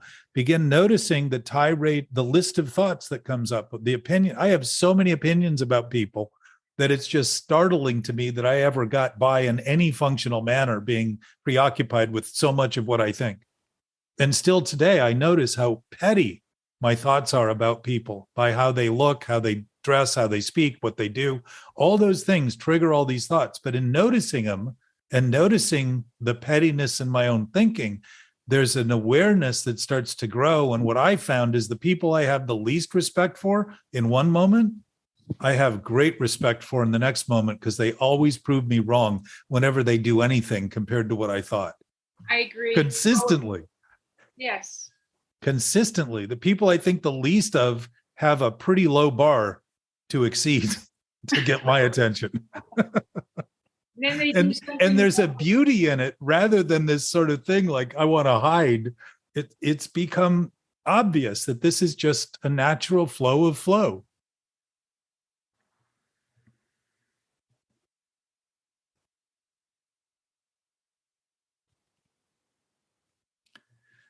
Good to see your silhouette surrounded by nature, Arliss. Oh, yeah. Yeah, I'm surrounded by nature. These plants are about ready to grab me and give me a good shake. Interesting how they know so well what to do and never have an attitude. Yeah, I was thinking, we were just talking about this relative to the evolution of the human species with these lobes of the brain that don't really talk to each other is a sort of a cursory way of talking about it. We have cows, and my son was sitting when he was very young. We're sitting on a fence watching these heifers come up, and he said, "Do you think cows ever wonder if they're cows?" And I said, "I don't know. What would that look like?" And so we had a really good talk about that. He could talk about it much better than I could at the time because I was so fascinated with the question. But I think that that whatever could be said about the construct of the human brain, and I've said this before, and probably will die with it near my lips, if not on them, is that if being present and understanding these things that we've talked about that today so wonderfully, I've been listening, stardust and presence, and that we have what we were born with, what we have, it's not injected into us at a later date. It's always occurred to me that the reason that gurus and priests and swamis and spiritual mentors of any stripe, lamas, spend so much time talking about the present and the nature of thought is that it's not our default mode. If it was, we'd be talking about something else, or we wouldn't be talking at all. Like the whole purpose of this conversation today centers around the problem of being a human being. And aside from being able to write down, pithy quotes from different things and go, oh, that sounds right, or I'm going to remember that, or whatever, it's all experiential. In other words, I've been crazy, so I know I'm not crazy. I have been insane, so I know I'm not insane. And I know the difference between those things. You were talking earlier about being an alcoholic or a drug addict, and the fact that you're not using or drinking doesn't obviate that. And I think much in the same way, but everything has to do with experience. Until I've experienced and sort of identified it in some way, those wonderful moments of presence, the way my granddaughter lives, it would appear pretty much all the time. The reason she's so compelling is that life is just happening through her. She has pleasure, pain, certain things that make her a little nervous, a big loud voice, for example, somebody's head is too large, whatever it is. But she seems to be purely present. And I think that's why it was mentioned earlier, people are so charitable and sweet with young children often, is because they're unconsciously drawn to this sense of presence. Whatever interferes with that is the thing that, in my experience, has to be addressed. In my own life, to address that and continue to address that every day. And it's why I get on today. When I was repairing a pump here, and about the third time I threw a wrench across the barn, I said, you know what? Aside from the fact that that's not fixing this pump, there's probably a place I could go where they're not referencing broken pumps and things. It would be like letting a little light in, and certainly that's been the case. So I thank you for that. But it is a journey. Certainly, we talk about that, the voyage, the journey, the trip, whatever that is. And it must be experienced, in my view. And I'll finish by just saying, I think I've talked to you about this, Jack. There was a guy, early days, who was standing outside a meeting house after having stood up at the dais and instructing everyone in there that unless they were immediately acquainted with a higher power of some time, that they would die, and they better get immediately acquainted with it. And I was standing outside when he came out and discovered that he had locked his keys in his car. and he picked up a cinder block sitting next to his car and smashed the driver's side window, and then turned around as if by explanation and said, "I'm late for a really important meeting," and leapt in his car and nearly ran over some poor guy getting out of there.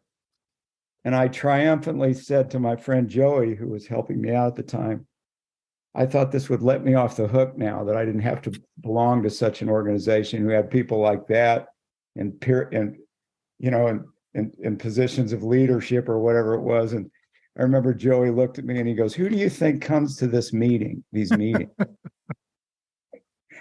Who do you imagine comes here? Do you think this is a hotbed of mental health?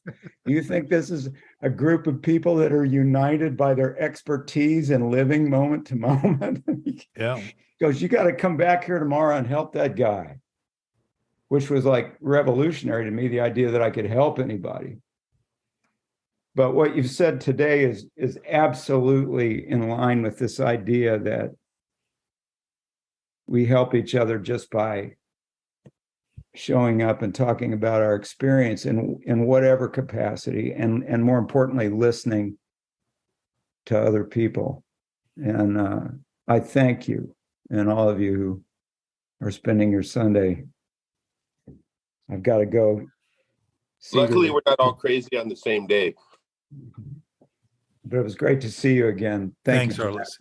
And I'm glad that you you mentioned Brad. It was just great to see that you were, and I've touched base with him since then. Yeah, he told me he's going back to LA.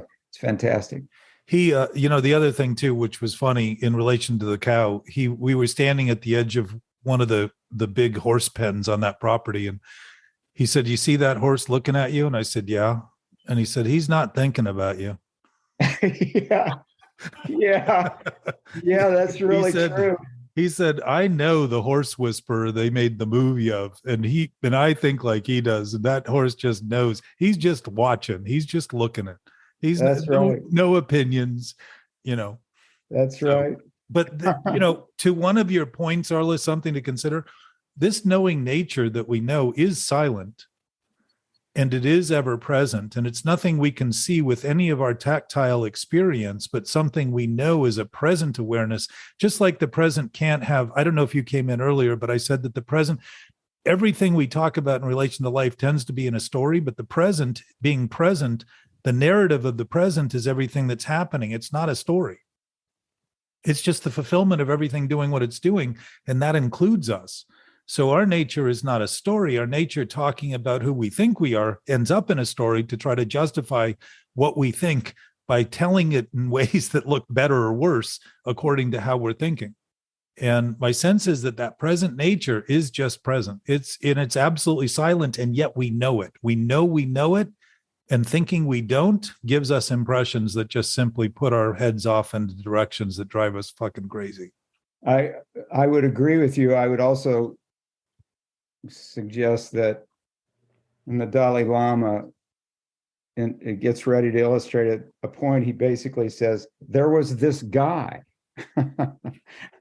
So whether it's in our nature or not to tell a story, it seems to be what means we have in our hand to illustrate our experience. Yes. And I think we get trapped sometimes thinking that because we do that, use that as a tool, it is reality. Exactly. And it's that old thing about, I just most recently had that this morning. I was down by my pond and I was looking at the reflections in the pond, and suddenly it started to rain, and I couldn't see the trees in the pond any longer. And I thought, oh, that's that thing where the reflection of the moon is not the moon. It's the reflection of the moon. And the task is to always be aware that, when the rain hits that pond, there is no reflection. That's how transient a reflection is. Well, it's reflecting the rain. And it's well, at that point, it's in this particular pond, it's reflecting absolutely zip. Yeah. But at any rate, brother. It was lovely. Thank you. Thank you too very much. Aloha.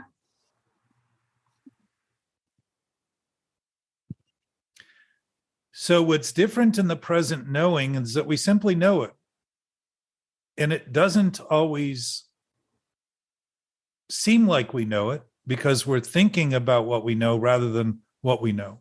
And part of the give here is starting to notice that if we know, when we're aware, and we begin to introduce that to our thinking, watch what happens as a result and see if it doesn't make a difference that's worthy of being made, rather than just simply making a difference for the sake of manipulating everything that's changing.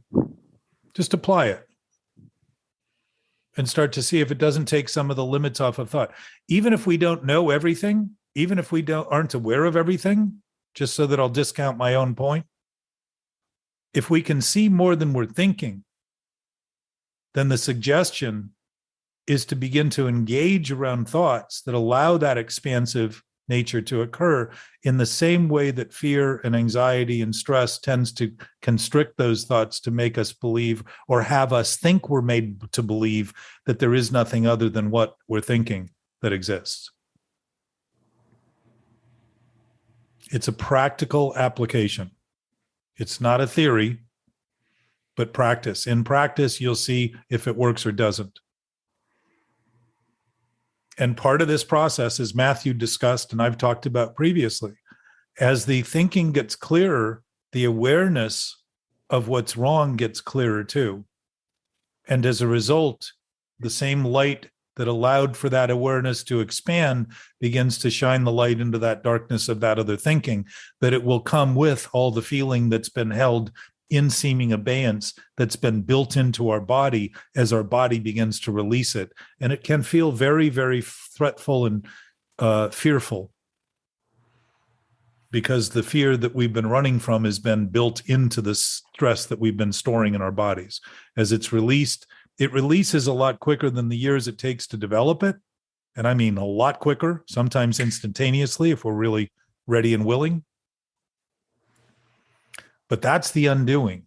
It's relieving the body of the stress, starting to let it go, getting it off the hook of thinking it's up to me to come to terms with things, rather than realize I am the term of things I'm trying to come to, get to, find, etc. I already am. That's already part of my existence, and it's all of ours. When I say my, I say we. When I say you, I say us.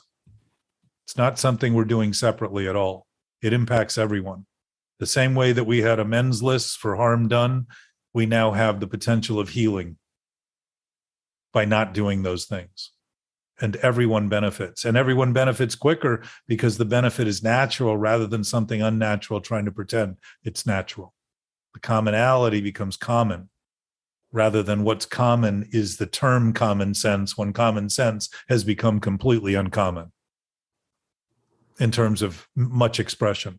Can you remember one of the biggest breakthroughs you've ever had in a men's meeting, Jack? In a men's meeting? Yeah, like a retreat.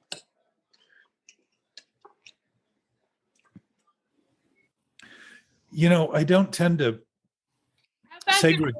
The breakthrough you had with Katie having dinner, that one always, I love that story. When you felt all the emotion of your mother's cooking, and that's why you ordered all the hors d'oeuvres and everything. You had that was beautiful. That was really beautiful, Jeff. You don't have to share it if you don't want to, but it was beautiful for me. Well, I mean, they're all basically, Anthony, the same sorts of things that you bring that you struggle with. They're those moments of just saying, this isn't happening for some strange reason. This is happening for reasons that are strange. That's it. And I think the story Jana's talking about, when I was with Katie, we were down in Dana Point, and I wanted to go to a fancy meal, which I like going to. And I realized that I'd always been connected to this idea that food, my mother used to make me lunch. And I remember bringing that lunch to school when I was in kindergarten, the first days, and the glass jar with the applesauce broke. And I saw that in the bag, it was leaking through. And I was really wounded. I really felt that I had dishonored her. And this thing she had taken time to do for me was just so traumatizing to me. But since then, I'd been always interested in eating and always interested in going to nice restaurants. And I almost always paid for everybody whenever we went. And I you realized, still break a lot of stuff. What's that? You still break a lot of things. Well, the thing that's broken is the idea that my connection to her was broken by a can of applesauce, or that my whole reality with her was carried in that bag and there was no greater sense. But, at 4, I'm a little diminished in my capacity. I'm coming to terms with what's happening. But at 50, makes a lot less sense to be doing that kind of stuff. And yet I saw in that meal that I was with Katie, and I'd really carved out this place. We were going to go to the chart house on top of the hill there overlooking the thing. And I sat down and I realized the whole thing occurred to me that I was doing this for motives that had nothing to do with wanting to even give her the best meal. Because a lot of times we go to meals, she only eats very few things and they've got to be the best because she doesn't eat unhealthy at all. And I'm often entertaining things that are about taste and flavor and not always quality.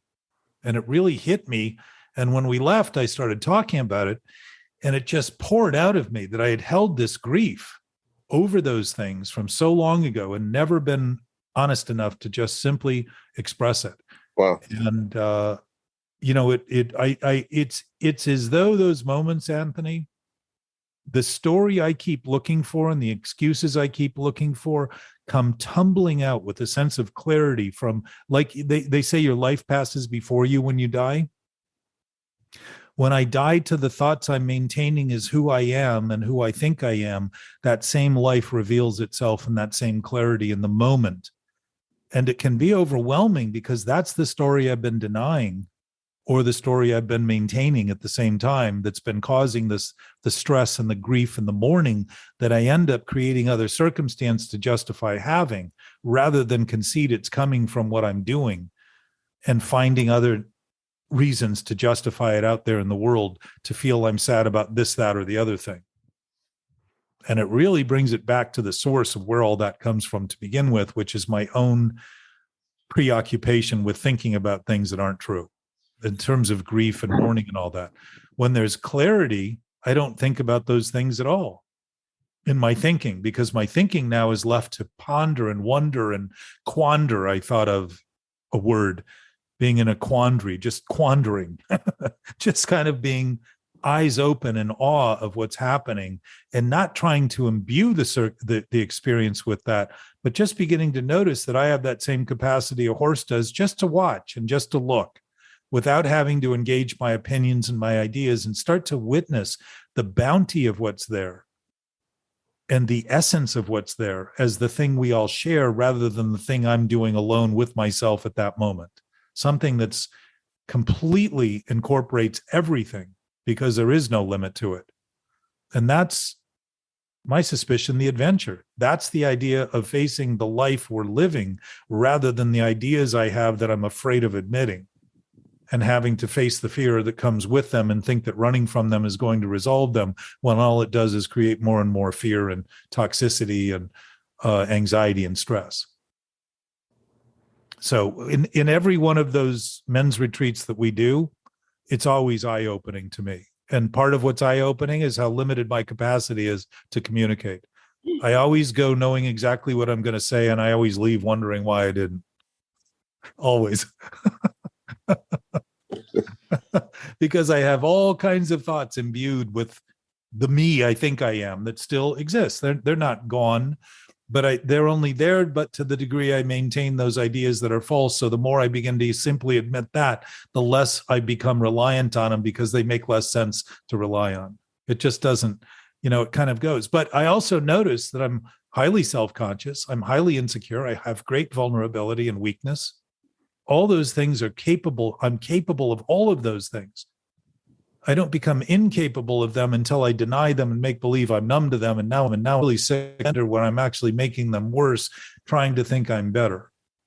So the awareness of it begins, I realize my thoughts are susceptible.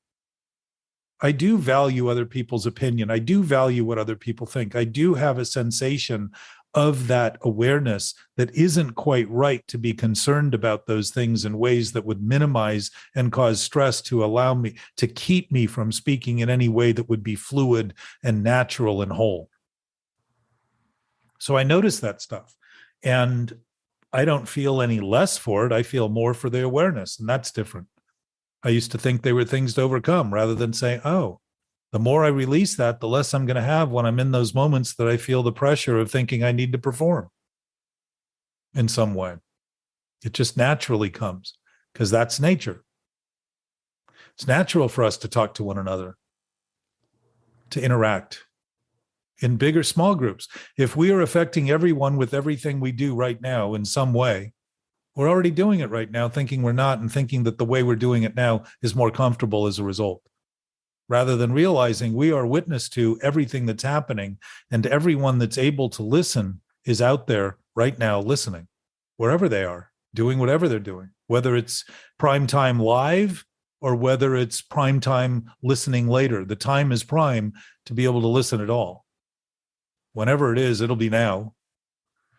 When we think it's somewhere else, it'll be now then. We'll all be somewhere then in the same way. We're not going to be, it's not going to be, it's not going to be then, and it's never there. It's always here. It's always now. Or nowhere, as we discovered. Now Jack, here. have you seen this Nicolas Cage movie, Pig, that a guy named Rob Arnott No. directed? It was a little movie that did very well.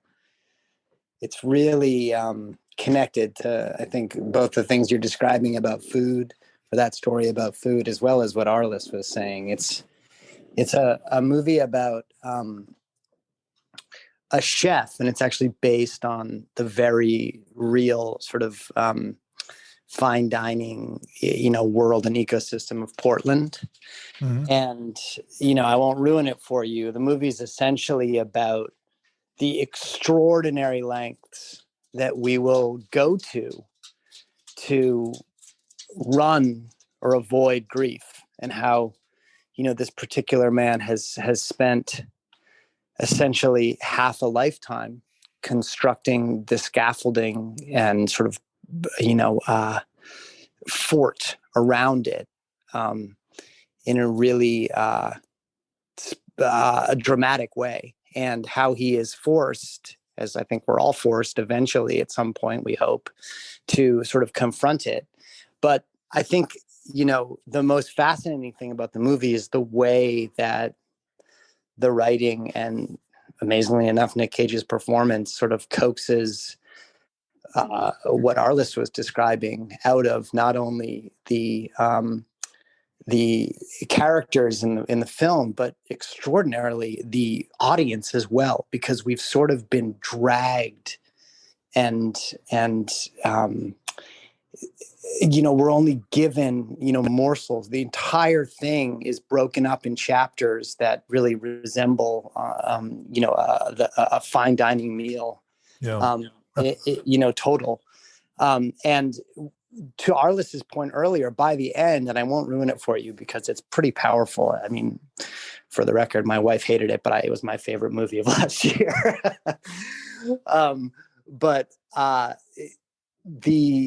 It turns out, at least according to the writing, that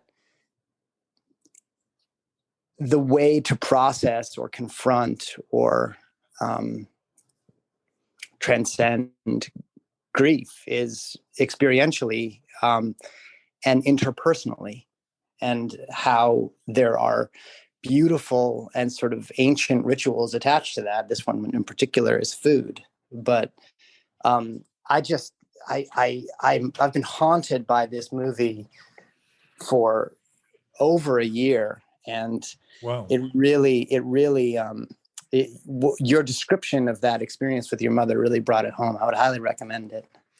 Well, and what's interesting too, though, is that the woman I mentioned in the emotional sobriety thing, when she said what she said and talked about her own self-loathing, and I could hear that she had just never admitted it in that way. That same sensation, what she was experiencing, I experienced, as far as I could tell. Yeah. And it isn't because I have some advantage, but my sense is that by conceding some of that in time and beginning to become aware of it, I'm aware of it with others rather than as distinct from others. And the part I was pointing out, which I think I might have been more critical than I need to be, because it's not criticism at all, other than to think of it in the most critical terms, meaning the most accurate terms I can possibly think of it, is that we've come to learn to manage those things rather than actually notice that the thing we're doing has no control attached to it, because all we're doing is thinking things that aren't true are true. And the control we think we need to apply to it is literally simply the undoing of it by noticing what we're doing accurately enough to let that fall apart and see that there's nothing holding it together. There's no glue to it. The stickiness we use is the excuse, and the food and all the byproducts. Food probably being one of the most difficult because it's not something we ever stopped. Nobody that gets overeating stops eating. That's a trick. if I was told to continue to just when will have I ever learn? yeah, like if I was told to just have a beer a day, that would have been my downfall. You know, never would have done it, and I'd be drinking a case like I used to happily. Mhm. But it's interesting too, the connection that food tends to be how we socialize. When we get together, when people are happy to sit together, not always, even in events that aren't designed around food, there tends to be something served to create that homogeny, that connection, and remind us of that connection, which is natural without the food, but certainly food is one of the very natural components. And the fact that we now have a store named Whole Food, when none of the stores during the time before that ever called themselves Half Food, is somewhat indicative of how willing we are to live with conditions that are completely unhealthy. Make believe half food, the stuff that's just not nourishing. And the same with the thinking. When the thinking has no substance and we're giving it substance and then being told to talk to it as though we need to be better, that we love it, we're trying to love fear. We're trying to love hate. That's embracing something that we could absolutely do without. Because love doesn't survive on hating hate.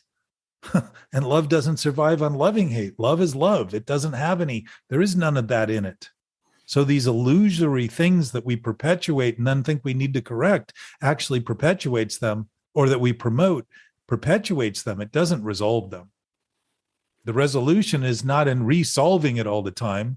It's in simply noticing it's insane to be considering it true or real. Just like Arla said, the problem with the stories is we think they're true. It's the same with my expectations. The only reason I have expectations that I get upset about and demand other people perform is because I think the thought I had originally was true. So I think all the consequences of that thought should happen as I thought they should happen rather than as they do happen. And what do? I make a mess out of everything and everyone along the way. Every day to any degree I do that. And I would say, while I'm well past getting sober, 35 plus years now, I certainly do that in many ways every day in some way. I don't make decisions because I don't have expectations. I make those decisions because I expect something to happen as a result. And I could sit still, but I would probably starve if I did. And that would not serve the food compulsion that I have.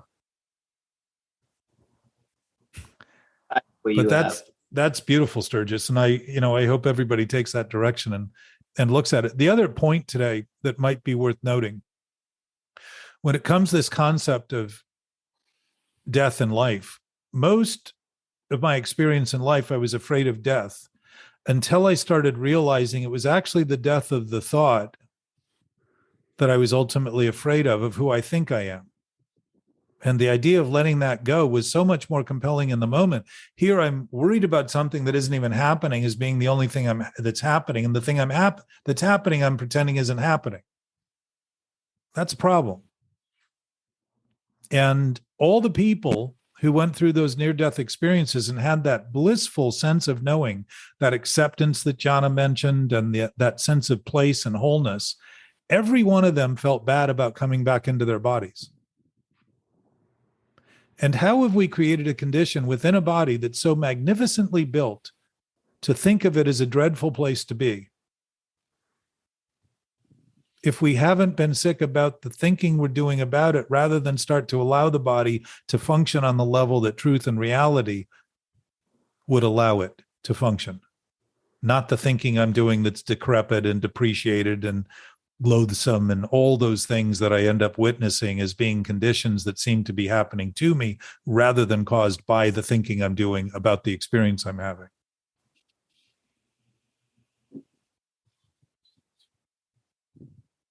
And when it comes to grief and mourning, I suspect we are grieving and mourning the loss of the fulfillment of the present moment by distracting ourselves with so many other things that we think are true and real and worth attending to at all costs, when in fact the cost of that is the experience that we don't have to create a future that ends up resulting from the steps I take from this moment.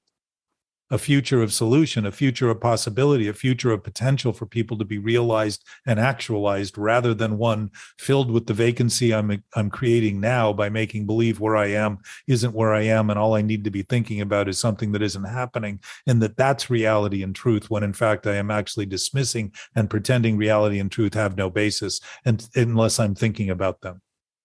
That's, again, an addiction to thought. It's an addiction to the idea that thinking is our only source. And as humans, thinking is critical.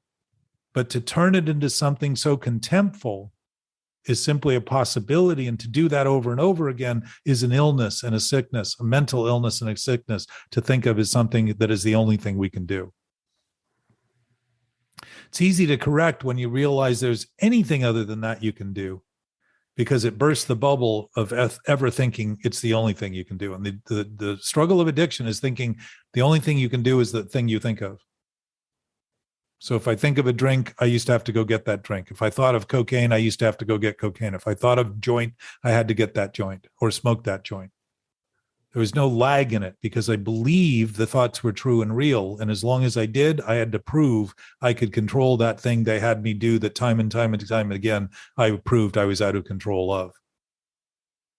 There's nothing in a mirage to control. There's no landscaping that needs to be done in an oasis that doesn't exist in the distance and only seems to provide me relief from the misery I'm facing, when in fact it provides no relief at all, because when I get there, I'm going to find that the misery has only been complicated by all the effort I took and spent getting to that place.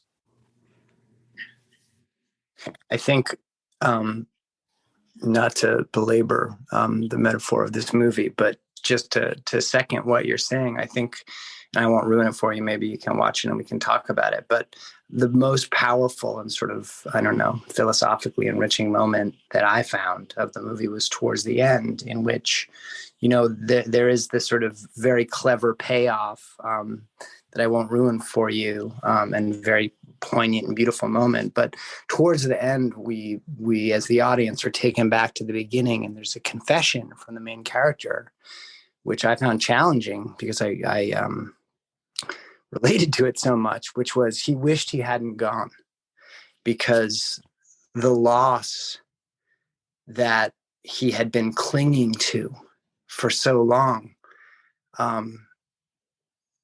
that experience would still be alive in his head.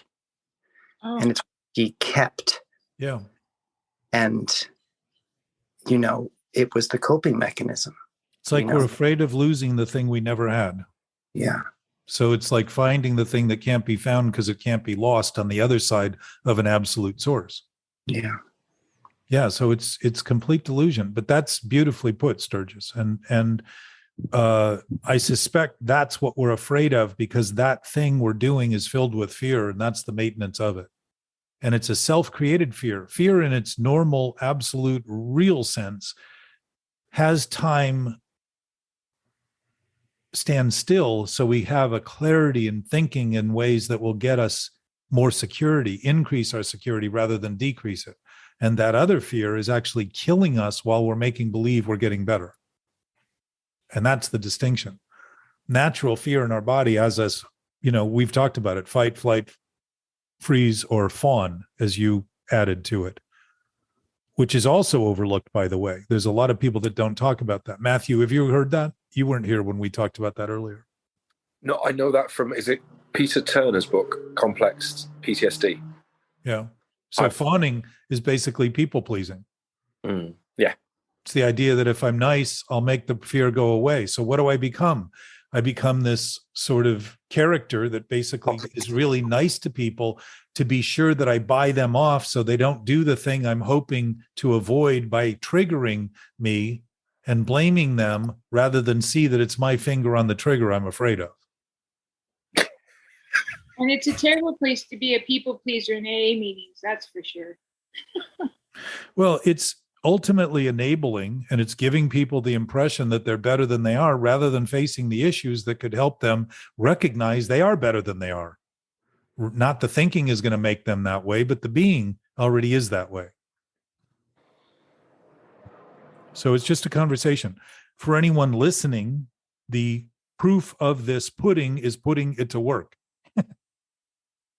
Amen. And if the proof is in the pudding, it's putting it to work and actually exercising this in some way.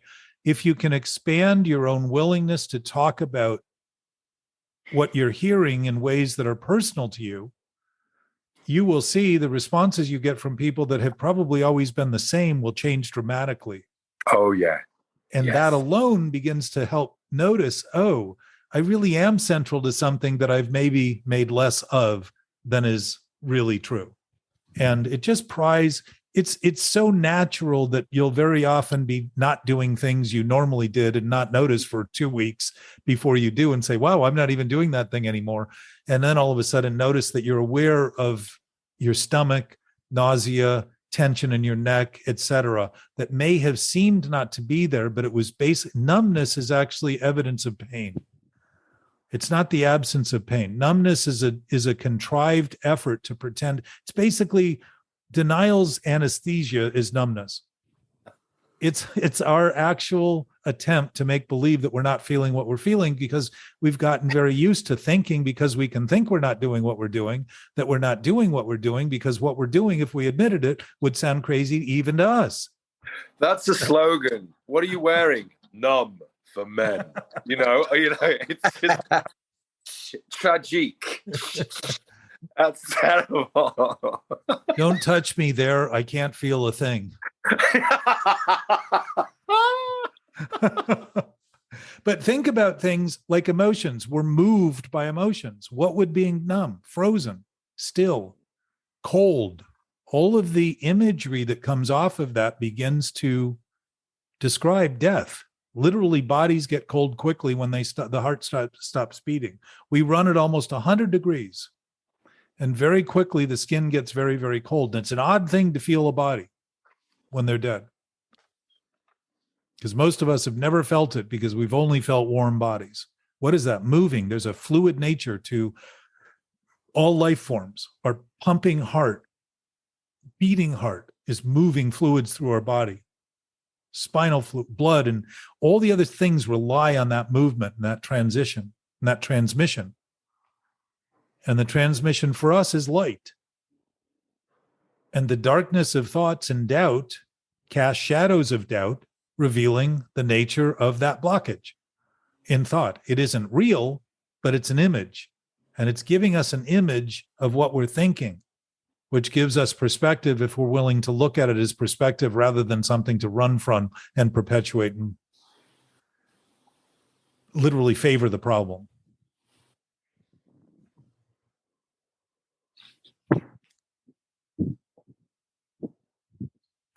I missed you guys last week. I like our week off in very many respects because it gives a little bit different perspective, but I also miss the conversation and appreciate being back here with you.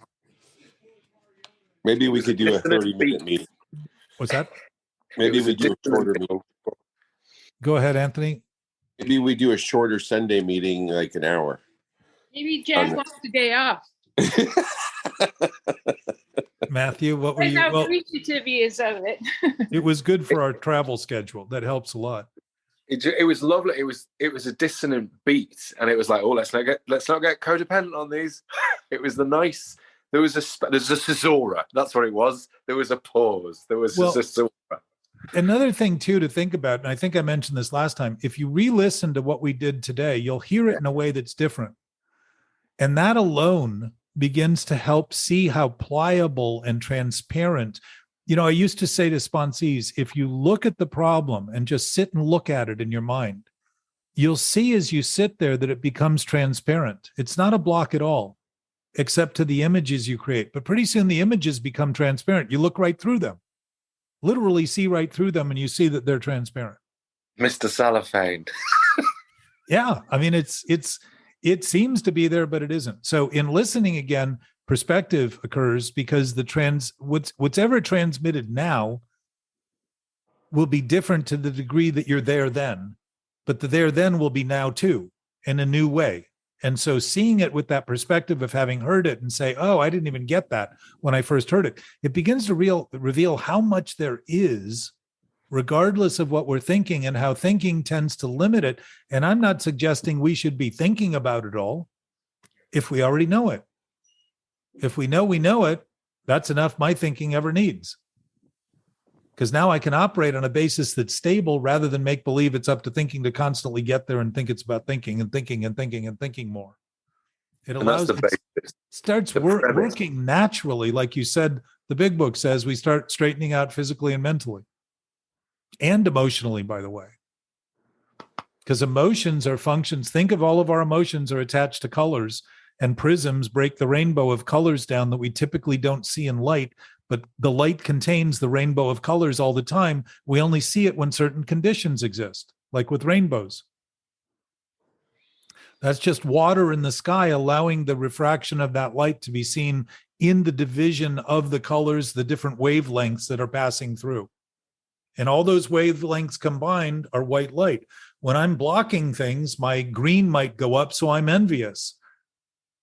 And my red might increase in terms of my seeing of it because I'm diminishing other things. I'm blocking it. If it's passing through me and I'm a channel, my brain is like a prism or a crystal. So emotions are affected by that. Feeling sad and those things. We're feeling the emphasis of the thinking we're doing on our emotions. I cleaned up for 2.5 hours at the house. I feel great. It looks great. I feel better. We've been on it for 2.5 hours. No. Have we? Yeah. I was on for 3.5 because I was waiting for you guys to catch up. It's almost 3. Oh, wow. Yeah. See, time, when you're dealing with non-time bound things, which I would say the present moment has no time in it because it's always new. It has no end because it's always new. There's no continuum. And the infinitesimal nature of the present isn't in the past and it isn't in the future because the past and future are all concepts of thought. They're just what we remember. And we never remember it the way it happened because to remember everything that happened would be to remember everything that happened, which would be not part of the design of a brain to do because what happened and didn't require the brain to even deal with it. It sort of shows that thinking is subsequent to it and a product of it rather than the the decision or the definitive conclusion of it. I don't know if just going back to the imagination. Going back to the imagination, when Lucy goes into that wardrobe, she comes back out again. You've been there for hours. No, we only left that room a moment ago. No, I've been there for ages. There's that's just come through. Yeah, that's nice. It's probably the point of waiting for Godot. Yes, yeah. Was the idea that there was nothing to wait for. It was just all a conversation. Oh, bless Becky. Glorious. So, I bid you not a farewell, but a great time, whatever you do. Thanks, everybody. And engage with people if you're interested and see if those thoughts. The other thing, too, is that it can be a little tricky to talk about this because we're not really good at it. But if you notice the tendency to talk about other things that are meaningless, you'll probably notice the tendency of doing less of that talking. And that opens a possibility for a conversation that might actually include things that you don't tend to have with somebody. And all of a sudden they seem much more fascinating because you haven't been pigeonholing them into what you think, but actually opening up a little bit and kind of giving way a little bit. So the intuition is knowledge beyond reason, which means there's no reason whatsoever that we know anything.